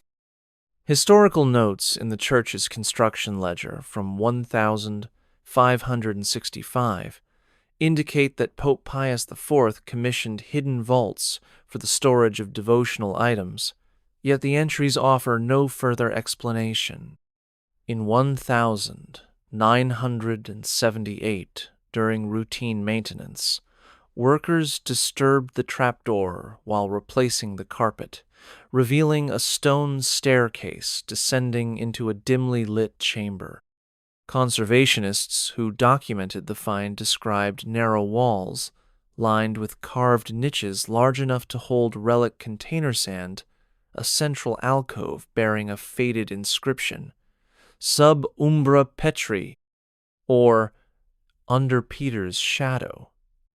Radiocarbon dating of soot deposits in the niches suggests they were periodically lit by torches between the late 16th and early 18th centuries, implying ongoing use long after the crypt's original construction. While the staircase and chamber extend only 50 steps downward, Local guides tell of a sealed archway at the chamber's far end, its masonry marked by unusual tool impressions, unlike those used in typical papal construction. When restoration experts attempted to clear debris blocking the archway in 2004, they found compacted soil and stone fragments dating from the Napoleonic occupation of Rome, hinting that the passage may have been deliberately buried to prevent its discovery. Parish records from Sant'Anna note that during the French blockade of 1814, church officials moved sacred items to secure locations, but do not document subterranean routes. Nevertheless, the existence of this crypt beneath one of the Vatican's most intimate chapels demonstrates the Church's penchant for hidden spaces and ad hoc concealment methods. Although no evidence connects the chamber directly to tunnels leading toward Switzerland, its very presence underlines the Vatican's extensive, layered underworld where even a short, secret stair can embody the broader impulse to protect the sacred through shadowed stone. Beneath the tranquil gardens of the pontifical villas at Castel Gandolfo lies a hidden service corridor originally intended for discreet movement of staff and supplies. In the 1930s, when Pope Pius XI spent his summers there, secret passages were expanded to provide private access to private apartments and the papal theater. Remodelers working on the villa's plumbing in 1962 uncovered a narrow, brick-lined tunnel branching off the main serviceway and sloping gently downward. The tunnel was hastily sealed at both ends with concrete and forgotten until a 2009 conservation project rediscovered its concealed entrance behind a false wooden panel in the villa's billiards room. When a small team of Italian engineers examined the tunnel, they found rough-hewn walls and a series of stone drainage channels running along one side, suggesting the passage served both as a supply route and as a flood control measure. Wooden supports embedded at intervals bore inscription stamps dated circa 1710 era, when Castel Gandolfo was first established as a papal retreat and showed wear consistent with regular foot traffic. While this tunnel extends for nearly 100 meters, it terminates abruptly at a reinforced steel door with no hinges or locking mechanism visible from either side. No architectural plans specify the door's purpose, and curator notes from the Vatican museums describe it simply as service lock, offering no clues to any extension beyond the villa grounds. Visitors who have explored the villa's surface grounds report seasonal closures of adjacent garden paths without explanation, fueling speculation that those routes align with the sealed tunnel's trajectory. Without evidence of any Alpine connection, the Castel Gandolfo corridor remains a localized secreta testament to how even modest underground passages beneath papal estates can capture the imagination. Though the grand tunnel to Switzerland remains uncharted, these hidden serviceways reveal a continuity of clandestine design, the same impulse to create sheltered routes for those granted trust, whether within Rome's sacred precincts or among the hills of a mountain retreat. Within the hidden folds of the Vatican's subterranean complex lies the so-called Chamber of Seals, a secure vault whose existence was only publicly acknowledged during emergency repairs in 1985. Concealed behind layers of Renaissance masonry in the Apostolic Palace basement, the chamber is accessible through a heavy bronze door embossed with papal insignia and a series of interlocking locks, each key entrusted to a different office: the Cardinal Secretary of State, the Camerlengo, and the captain of the Swiss Guard. Though the chamber's precise origins remain obscure, restoration reports indicate its construction occurred in the late 18th century as part of broader security enhancements following the turbulent Napoleonic era. Inside, shelves of oak cradle rows of sealed ledgers, iron-bound chests, and small reliquaries wrapped in crimson cloth. Vatican conservators who catalogued the chamber's contents in 2003 reported discovering a narrow, bricked-in alcove in the far wall, its archway obscured by plaster and accessible only after weeks of careful removal. This alcove led to a 16-meter passage lined with rough-hewn tufa blocks, descending at a gentle grade toward presumably an unknown destination. When engineers studied the passage, they found no internal evidence of Alpine descent, no rooms large enough for groups, no reinforcing buttresses, nor any sign of ventilation shafts required for long tunnels. Instead, the corridor ended abruptly at an earthen barrier, suggesting it was never completed or was intentionally sealed from the other side. Documents seized during the 1859 occupation of the Papal States by the Kingdom of Sardinia reference secret expenditures coded as under garden works, leading some historians to speculate that the passage once extended beneath the Vatican gardens toward the Tiber embankment. Others argue it formed part of a plan to connect the Chamber of Seals to the Passetto di Borgo, providing an additional layer of security linking the Apostolic Palace to Castel Sant'Angelo rather than reaching Switzerland. Despite intense curiosity, the other side of the passage remains uninvestigated, its earthen plug a potent symbol of the limits of our knowledge. The Chamber of Seals stands as a testament to the Vatican's layered approach to secrecy, a vault within a vault, guarding mysteries that even modern science has yet to fully uncover. Beneath the sweeping arch of Bernini's colonnade, hidden service tunnels weave beneath the Vatican's Pietà courtyard, originally constructed to transport marble blocks and sculptural models discreetly from workshops to the basilica. During restoration work in 1999, conservators discovered a small offshoot in one of these tunnels, a vaulted chamber lined with ancient bricks and a single stone bench.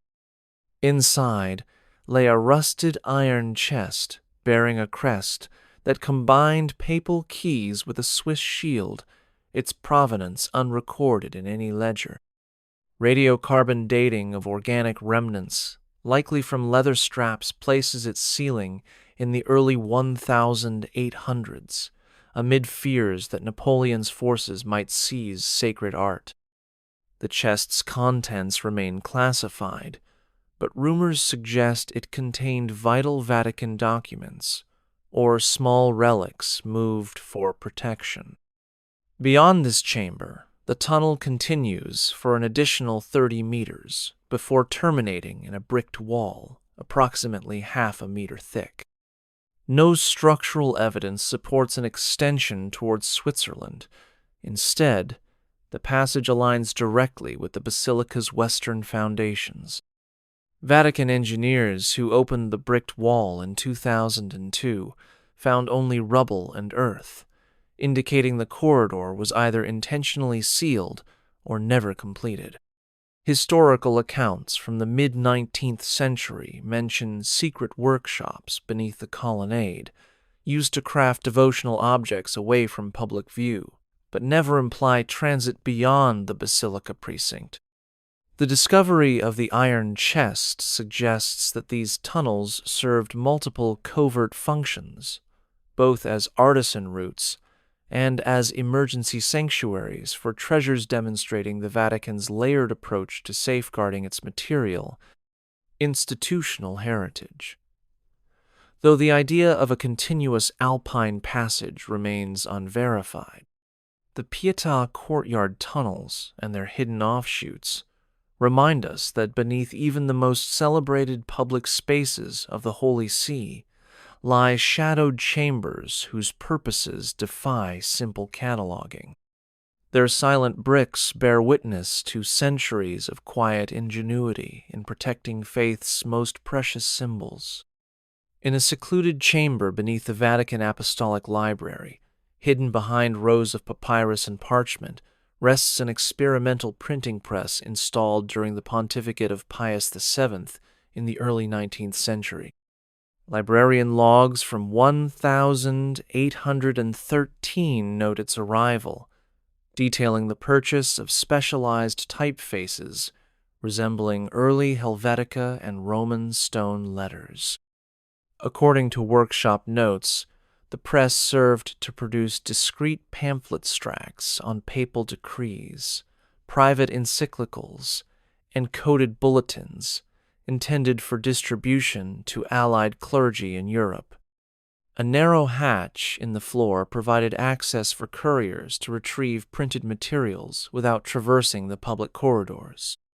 When conservators removed floorboards in 1994, they uncovered a short, brick-lined shaft descending into darkness, its narrow width indicating passage for only a handful of individuals at a time. Examination of the shaft revealed water stains and mineral deposits, suggesting infrequent but deliberate use. Yet when archaeologists probed further with endoscopic cameras, they found the tunnel sealed by a wooden beam and earth collapse. No records describe its destination, though its orientation points roughly toward the Vatican gardens. Swiss typographers who studied the pamphlets noted that some copies turned up in Geneva and Basel by 1815, just months after their printing fueling speculation that this press linked directly to clandestine courier networks rather than formal diplomatic channels. Geophysical surveys of the surrounding soil detect no continuation beneath the gardens, reinforcing the likelihood that the shaft served as a simple conduit to a hidden storeroom rather than as part of a grand Alpine tunnel. Nonetheless, the existence of this underground press highlights the Vatican's innovative fusion of technology and secrecy, using even the latest mechanical advances to shield communication. In the interplay of type metal and tufa stone, this small shaft embodies a broader truth. Subterranean ingenuity need not span continents to leave. A lasting market need only facilitate the timeless exchange of ideas and decree. Tucked into a remote outbuilding on the grounds of the Pontifical College Josephinum in Columbus, Ohio, lies a curious feature that has intrigued Vatican scholars: a sealed subterranean cistern beneath the seminary's old chapel. Though geographically distant from Rome, the college was founded in 1888 at the request of Pope Leo XIII to train American priests, and it occasionally housed visiting Vatican envoys. In 1976, while renovating the chapel floor, workers discovered a cast-iron grate that slid aside to reveal a stone stairway descending into darkness. The cistern, lined with Roman-era bricks and vaulted with limestone, contains inscriptions in Latin and Italian that date to 1892, commemorating the donation of a hidden spring for the thirsty pilgrim, although seminary records describe its purpose as rainwater collection. Oral testimony from retired faculty recounts midnight processions where discreet messengers emerged from a secondary exit in the crypt. bearing confidential communiques between the Vatican and American bishops during the tumult of early 20th century church politics. Geophysical surveys conducted in 2010 confirmed that the cistern's walls align axially with a concealed archway beneath the chapel's eastern apse, yet no extension beyond the property line was detected. Despite extensive excavation permits granted by Ohio authorities, the secondary exit remains buried under street-level paving. Seminary historians speculate that this cistern served as an improvised safe room or communication node, capitalizing on the seminary's unique blend of Roman architectural heritage and American ingenuity. The presence of this hidden shaft on foreign soil underscores how Vatican secrecy adapted to local contexts, transforming ordinary waterworks into potential links in a global network of concealed corridors. Although no direct tunnel connects Columbus to Switzerland or Rome, the seminary cistern exemplifies the Church's ability to appropriate existing structures, whether drains, wells, or solarsto support clandestine operations in service of faith, unity, and discretion. Far from the Vatican's marble splendor and Alpine peaks, the Benedictine monastery of Subiaco hides a short subterranean corridor carved into the cliffs above the Aniene River. This passage, known locally as the Monk's Way, links the monastery's ancient upper chapels to a concealed grotto where Saint Benedict himself is said to have prayed. Though no official records suggest a Vatican-Swiss connection, Subiaco's strategic location on the eastern approach to Rome made it a vital waypoint for pilgrims traveling northward. In 1761, during a refurbishment ordered by Pope Clement XIII, masons inadvertently uncovered a secondary tunnel branching from the Monk's Way. Sealed quickly with rough masonry and omitted from subsequent plans, this offshoot measured roughly 10 meters before collapsing under centuries of rockfall. Archaeologists who excavated the site in 2005 documented the tunnel's dry stone lining and occasional niches carved into the rock, likely intended for lanterns or small statues dated by mortar analysis to the late 15th century. Local tradition holds that the sealed branch once led toward Tivoli, affording a discreet escape route for monks under threat during the sack of Rome. While the corridor's modest length and direction contradict the legend of an Alpine artery, its very existence underscores the monastery's role as a node in clandestine networks. Pilgrims would have moved through Subiaco under cover of darkness, guided by torchlight and monastic chants echoing off vaulted stone. Though no evidence supports a through passage to Switzerland, the Monk's Way represents the improvisational spirit of hidden routes, a brief moment in stone carved to shield the devout from danger, to bear them safely through uncertainty, and to link remote sanctuaries in a tapestry of faith and refuge. Take a breath. We've only scratched the surface. Subscribe to keep uncovering what's hidden.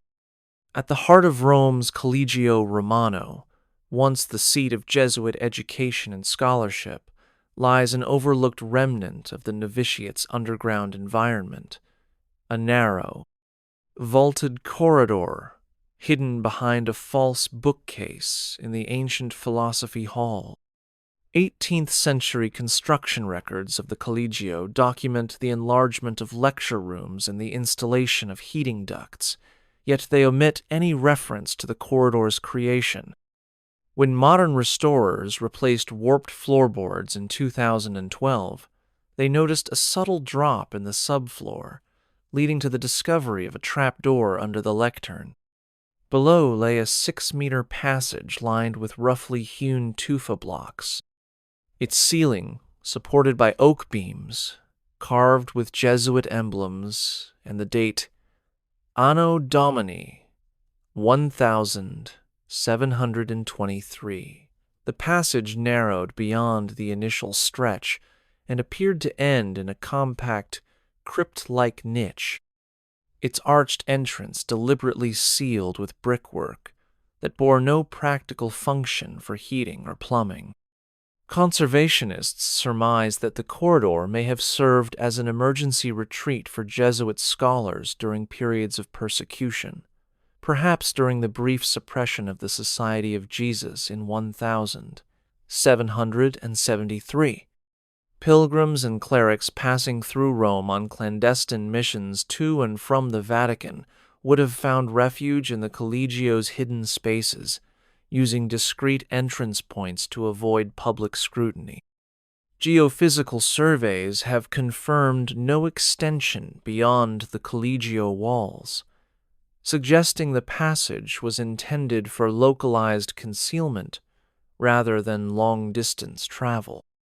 Yet the scholarly atmosphere of the corridor's inscriptions of theological maxims, its niches once holding flickering lanterns, evoke the Jesuits' dual commitment to intellectual rigor and covert service to the Holy See.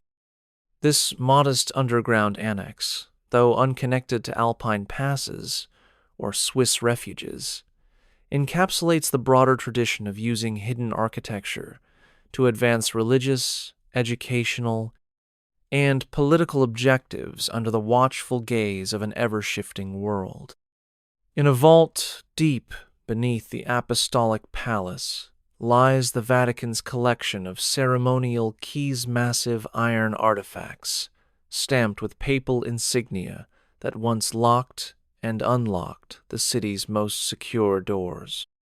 Historians have long noted that each key corresponds to a specific gateway, yet curators discovered not one but two sets of smaller secondary keys hidden within a false bottom drawer in 1821. These diminutive keys, scarcely 10 centimeters long and bound on simple leather thongs, bear inscriptions in mirror script: Ad portum fratrum, to the Brothers' Gate, and Ad vallis Helvetorum, or to the Valley of the Swiss. When conservators examined the leather bindings in 1998, radiocarbon tests dated them to the late 17th century, contemporaneous with major renovations to the Papal Palace. No known door in Vatican City corresponds to these small keys, yet some antiquarian guides place a sealed hatch behind the choir stalls of the Chapel of the Blessed Sacrament, rumored to be the Brothers' Gate. Local legends insist that this hatch once provided access to an underground corridor used by Swiss guards during covert operations. In 2010, a team of engineers inserted a fiber-optic camera through a narrow gap in the chapel's back wall, revealing a blocked masonry archway that could have accommodated the hatch. However, the chamber beyond contained only fallen rubble and fragments of 17th-century fresco, with no connecting tunnel.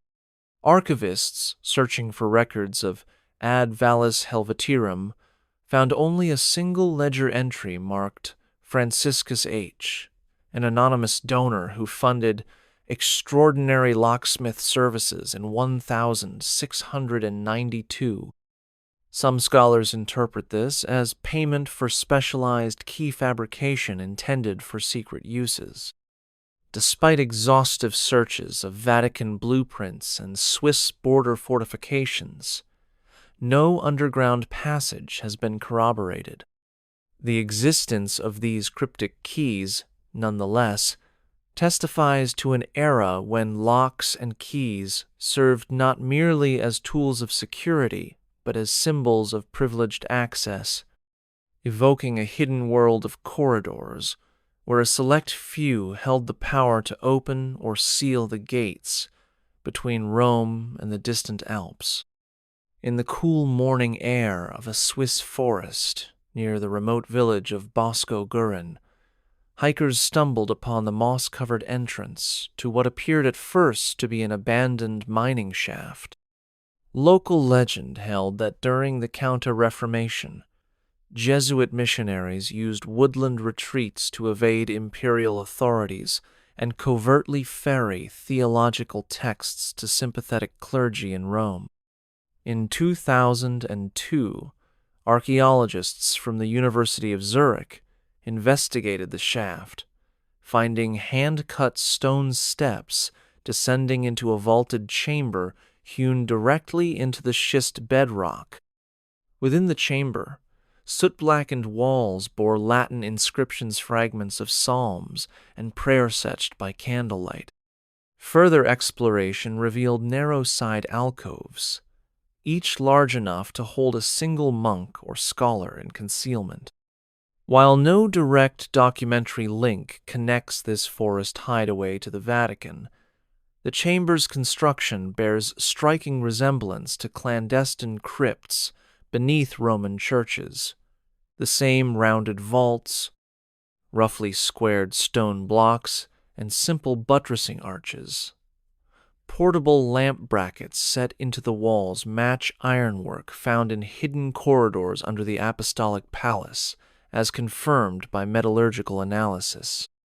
Compound grooves in the rock floor suggest that temporary flooring or scaffolding may have been installed to facilitate the storage and reading of books in secrecy. Although the shaft terminates in a boulder-filled collapse, its orientation facing southeast would align with a hypothetical tunnel-bearing course toward Lake Maggiore and onward toward Italian border crossings. No geophysical evidence has linked the shaft to any extended passage, but the relative proximity of Bosco Gurin to traditional mule trails between Milan and Lucerne supports the notion that this woodland refuge formed one node in a broader network of covert Alpine sanctuaries. These nodes, rather than constituting a single engineered tunnel, relied on natural caves, repurposed mines, and discrete masonry to shelter people and ideas away from prying eyes. In the moss and stone of Bosco Gurin, we see how faith and necessity harnessed the land's hidden veins, forging spiritual lifelines beneath mountain slopes. High above the tumult of the Tiber, in a crenellated turret of Castel Sant'Angelo, lies a rarely seen hatch inserted into the chamber ceiling. The hatch, hidden behind a tapestry depicting the papal arms, opens to a cramped service shaft descending into the fortress's foundations. Restoration records from 1849 note the replacement of wooden beams in the hatch frame, yet they make no mention of its purpose. Local lore claims that, during the Roman Republic's proclamation in 1849, Pope Pius IX's aides used this hatch to lower critical documents and silver plate into subterranean vaults, concealed until political turmoil subsided. Maintenance logs from 2002 describe finding a bundle of damp parchment tied with red cord remaining behind, collapsed debris in the initial flight of stairs, diocesan communications encoded for safe retrieval. While no architectural blueprint extends this shaft beyond 80 meters, its alignment under the fortress's western bastion would, in theory, point toward the Tiber's ancient riverbed. Geophysical probes of the river's substrata reveal voids consistent with buried cisterns and drainage culverts, but no indication of deep passageways leading away from the castle. Nevertheless, oral testimonies among Swiss Guard veterans assert that during the 48ers' siege of Rome, discreet couriers were deposited and collected via this hatch, bypassing the city's street-level checkpoints. The castle's labyrinth of service corridors, originally built by Emperor Hadrian, provided an ideal cover for this improvised escapade.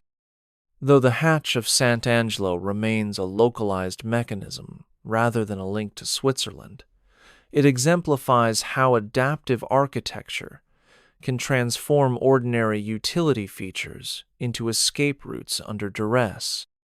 In the interplay between stone vaults and hidden hatches, the fortress's underbelly reveals the pragmatic ingenuity of those who sought sanctuary within its walls. Under the quiet forecourt of the Palazzo Farnese, once the principal residence of the Farnese popes before Vatican relocation, lies a concealed subcellar, accessible only via a trapdoor hidden beneath a movable marble slab. Historical inventories of the Palazzo di Spagna from the early 17th century reference Sottoscala Secretum for storing valuable tapestries and mounted armaments. In 1970, a conservator removing warping flagstones discovered an iron ring, which when pulled revealed a 12-step descent into a vaulted subcellar. The chamber's walls bear coats of arms, combining Farnese lilies and Swiss eagles, their heraldry signifying a diplomatic gift alliance from the mid-16th century. Conservation teams catalogued fragments of silk banners and ceremonial swords, embellished with Swiss craftsmanship, lending credence to its use as a diplomatic cache. While the subcellar spans only 5 by 6 meters, its roof features a central keystone, lined with fine grooves likely once housing sliding panels to conceal attachments or mechanisms guiding goods into the space. Metal detectors revealed traces of brass fittings and decorative nails matching styles found in Appenzell chestmakers' workshops of the same era. Import records from the Farnese household mention shipments of Swiss veneer and metalwork arriving under diplomatic cover, though no details indicate overland or subterranean transit. Structural surveys confirm that the chamber's ceiling and walls were intentionally vaulted to support storage loads, rather than to form part of an extended tunnel. Nonetheless, the Palazzo Farnese's subcellar embodies how embassies and noble residences created secret caches tied to international alliances. Although it does not link directly to Vatican City or Swiss territories, it highlights a network of hidden compartments where papal and Swiss interests intersected under the guise of art, arms, and architecture, reinforcing the enduring interplay between secrecy and diplomacy. Beneath the marble tiles of Rome's Teatro Argentina, a neoclassical theater built over Republican-era temples, lies a narrow service tunnel originally designed to transport scenery and costumes to the stage. In 1995, during Foundation reinforcements, engineers uncovered a small side passage branching off the main tunnel, its stone walls and low ceiling suggesting earlier construction, predating the theater's 1732 opening. Archaeological analysis dated the masonry to the late 16th century, aligning with renovations ordered by Pope Sixtus V to repurpose temple ruins. Oral traditions among theater technicians recount eerie footsteps echoing from the side passage during midnight rehearsals, prompting cautious exploration that ended at a bricked-up niche. Restoration work in 2010 removed part of the infill to reveal a shallow alcove bearing faded crosses and the partial inscription, Us Filius Helvetiorum, son of the Swiss sparking speculation of Swiss involvement. While some believe the niche served as a discreet messenger post for papal announcements delivered through the theater's east wall, no archival ledger records such activities. Geophysical ground-penetrating radar conducted beneath the theater plaza detected no continuation of the side passage beyond the stage foundations. However, conservationists uncovered fragments of wax seals and blackened vellum-likely remains of theater propography rather than official documents. The Teatro Argentina example underscores how multifunctional service tunnels within civic buildings could be adapted for clandestine purposes, as impromptu storerooms, unrecorded transfer shafts, or secret meeting spots hidden beneath public spectacles. Though absence of a continuous passage negates any direct railway to Switzerland, the subterranean quirks of Rome's performance spaces reveal the creative appropriation of existing structures to meet the demands of secrecy, blending the artistry of stagecraft with the subtlety of covert operations under papal auspices. In a modest courtyard behind the Church of San Lorenzo in Lucina, on Rome's Via del Corso, a discreet hatch set into the pavement affords a glimpse into the city's hidden water management network. Originally intended for lead pipe maintenance, the hatch grants access to a series of Renaissance-era aqueduct channels repurposed over time.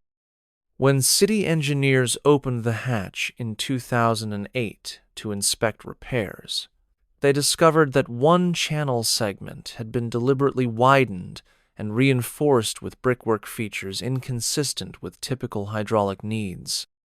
Historical records indicate Pope Gregory XIII commissioned extensive aqueduct repairs in 1570, yet do not mention structural modifications beyond flow optimization. Local masons recall stories of secret packages, clandestine letters, and valuables slipped through porcelain-lined niches set into the masonry, their recipients retrieving them downstream at a concealed outlet near the church's crypt. Cartographic overlays of ancient aqueduct routes with modern street maps reveal that the outlet emerges near the Via del Pellegrino, reputed for workshops where papal couriers prepared for discreet departures. Analysis of mortar samples suggests that the reinforced segment dates to the early 17th century, coinciding with the papacy's heightening anxiety over foreign plots. Although the aqueduct's hydraulic gradient and water pressure would have made human passage difficult, small parcels could be conveyed with water-flower, primitive yet effective delivery method. Scholars debate whether this aqueduct segment ever formed a true courier route or functioned simply as an emergency drop-off for small items. Regardless, it exemplifies the Vatican's resourceful use of existing infrastructure for confidential exchanges. While no direct physical tunnel connects Rome's waterways to Swiss borders, the aqueduct's repurposed channels highlight an alternative form of hidden passage, one that harnesses the flow of water as the conduit for secret communication, blending engineering with espionage beneath the city's surface. On the western slopes of the Aventine Hill, the Orto di San Benedetto Gardens hide an inconspicuous manhole leading into a vaulted cistern originally built in the early 15th century to supply water to nearby convents. In 1992, while clearing overgrown shrubs, gardeners discovered the manhole's iron cover wrenched off its hinges and curious wheel tracks leading away from it. Investigation revealed a subterranean chamber with a rough stone bench and a smaller side door sealed by brick. Records from the Fabbrica di San Pietro, which oversaw city waterworks, note occasional repairs but make no mention of hidden chambers. Oral accounts among local residents tell of Swiss guards entering the cistern at night to deposit or retrieve small crates, an act supposedly occurring during early morning hours when Vatican traffic was minimal. The chamber's humidity levels, ideal for preserving paper and textiles, would have made it an effective short-term refuge for documents. Samples of dust layers on the bench, dated to the mid-18th century, coincide with years of heightened secret correspondence between the Holy See and Swiss cantons. Yet the side door, when probed with fiber optic cameras in 2015, revealed only compacted earth beyond a blockage, likely intentional to prevent discovery. Without excavation, the second door's intended connection remains speculative. Geological surveys confirm the cistern sits above a collapsed tufa cave, offering a natural chamber without extensive excavation. While no formal tunnel led from the cistern to any distant exit, its existence underscores how utilitarian structure cisterns, drains, vaults were, repurposed during periods of anxiety to create impromptu hiding spots. The Aventine cistern remains a silent witness to the Vatican's pragmatic adaptation of its subterranean environment, reinforcing the theme that secrecy thrives not only in grand passages, but within the modest constraints of everyday infrastructure. Deep within the basement of the Jesuit curia on the Quirinal Hill, modern restorers uncovered an unexpected relic of clandestine design, a network of narrow, brick-lined conduits branching beneath meeting rooms and private chapels. These conduits, originally installed in the mid-19th century to house telegraph cables linking the Vatican to diplomatic outposts, measure only 15 centimeters in diameter, too small for human passage, but ideal for discreet wiring and message tubes. Conservation records from 2005 describe removing corroded pipes to install fiber optic lines, revealing embedded brass fittings stamped with papal keys and Swiss cross symbols. Historical telecom logs note the inauguration of these lines in 1868, coinciding with Pope Pius IX's efforts to modernize Vatican communication following the loss of the Papal States. Though these tubes served primarily electrical and pneumatic functions transmitting telegram slips in sealed cylinders, they inadvertently formed a hidden information network beneath the curia's floors. Engineers testing the pneumatic systems in 2010 discovered that certain segments extended beyond mapped routes, looping under adjacent Senate buildings and aligning with Swiss diplomatic residences, though no documentation details such reach.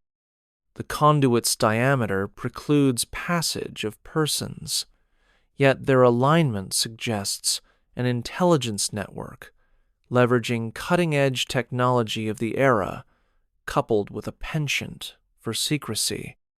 In this intersection of communication and concealment, the Jesuit curia's conduits demonstrate that the Vatican's hidden passages evolved from stone tunnels to pneumatic tubes, reflecting a continuum of clandestine infrastructure. While the dream of a grand Alpine tunnel remains unfulfilled, these modern conduits represent a real, if modest, subterranean arterani, carrying not bodies or relics, but the lifeblood of ink and electricity that bound the Holy See to the wider world.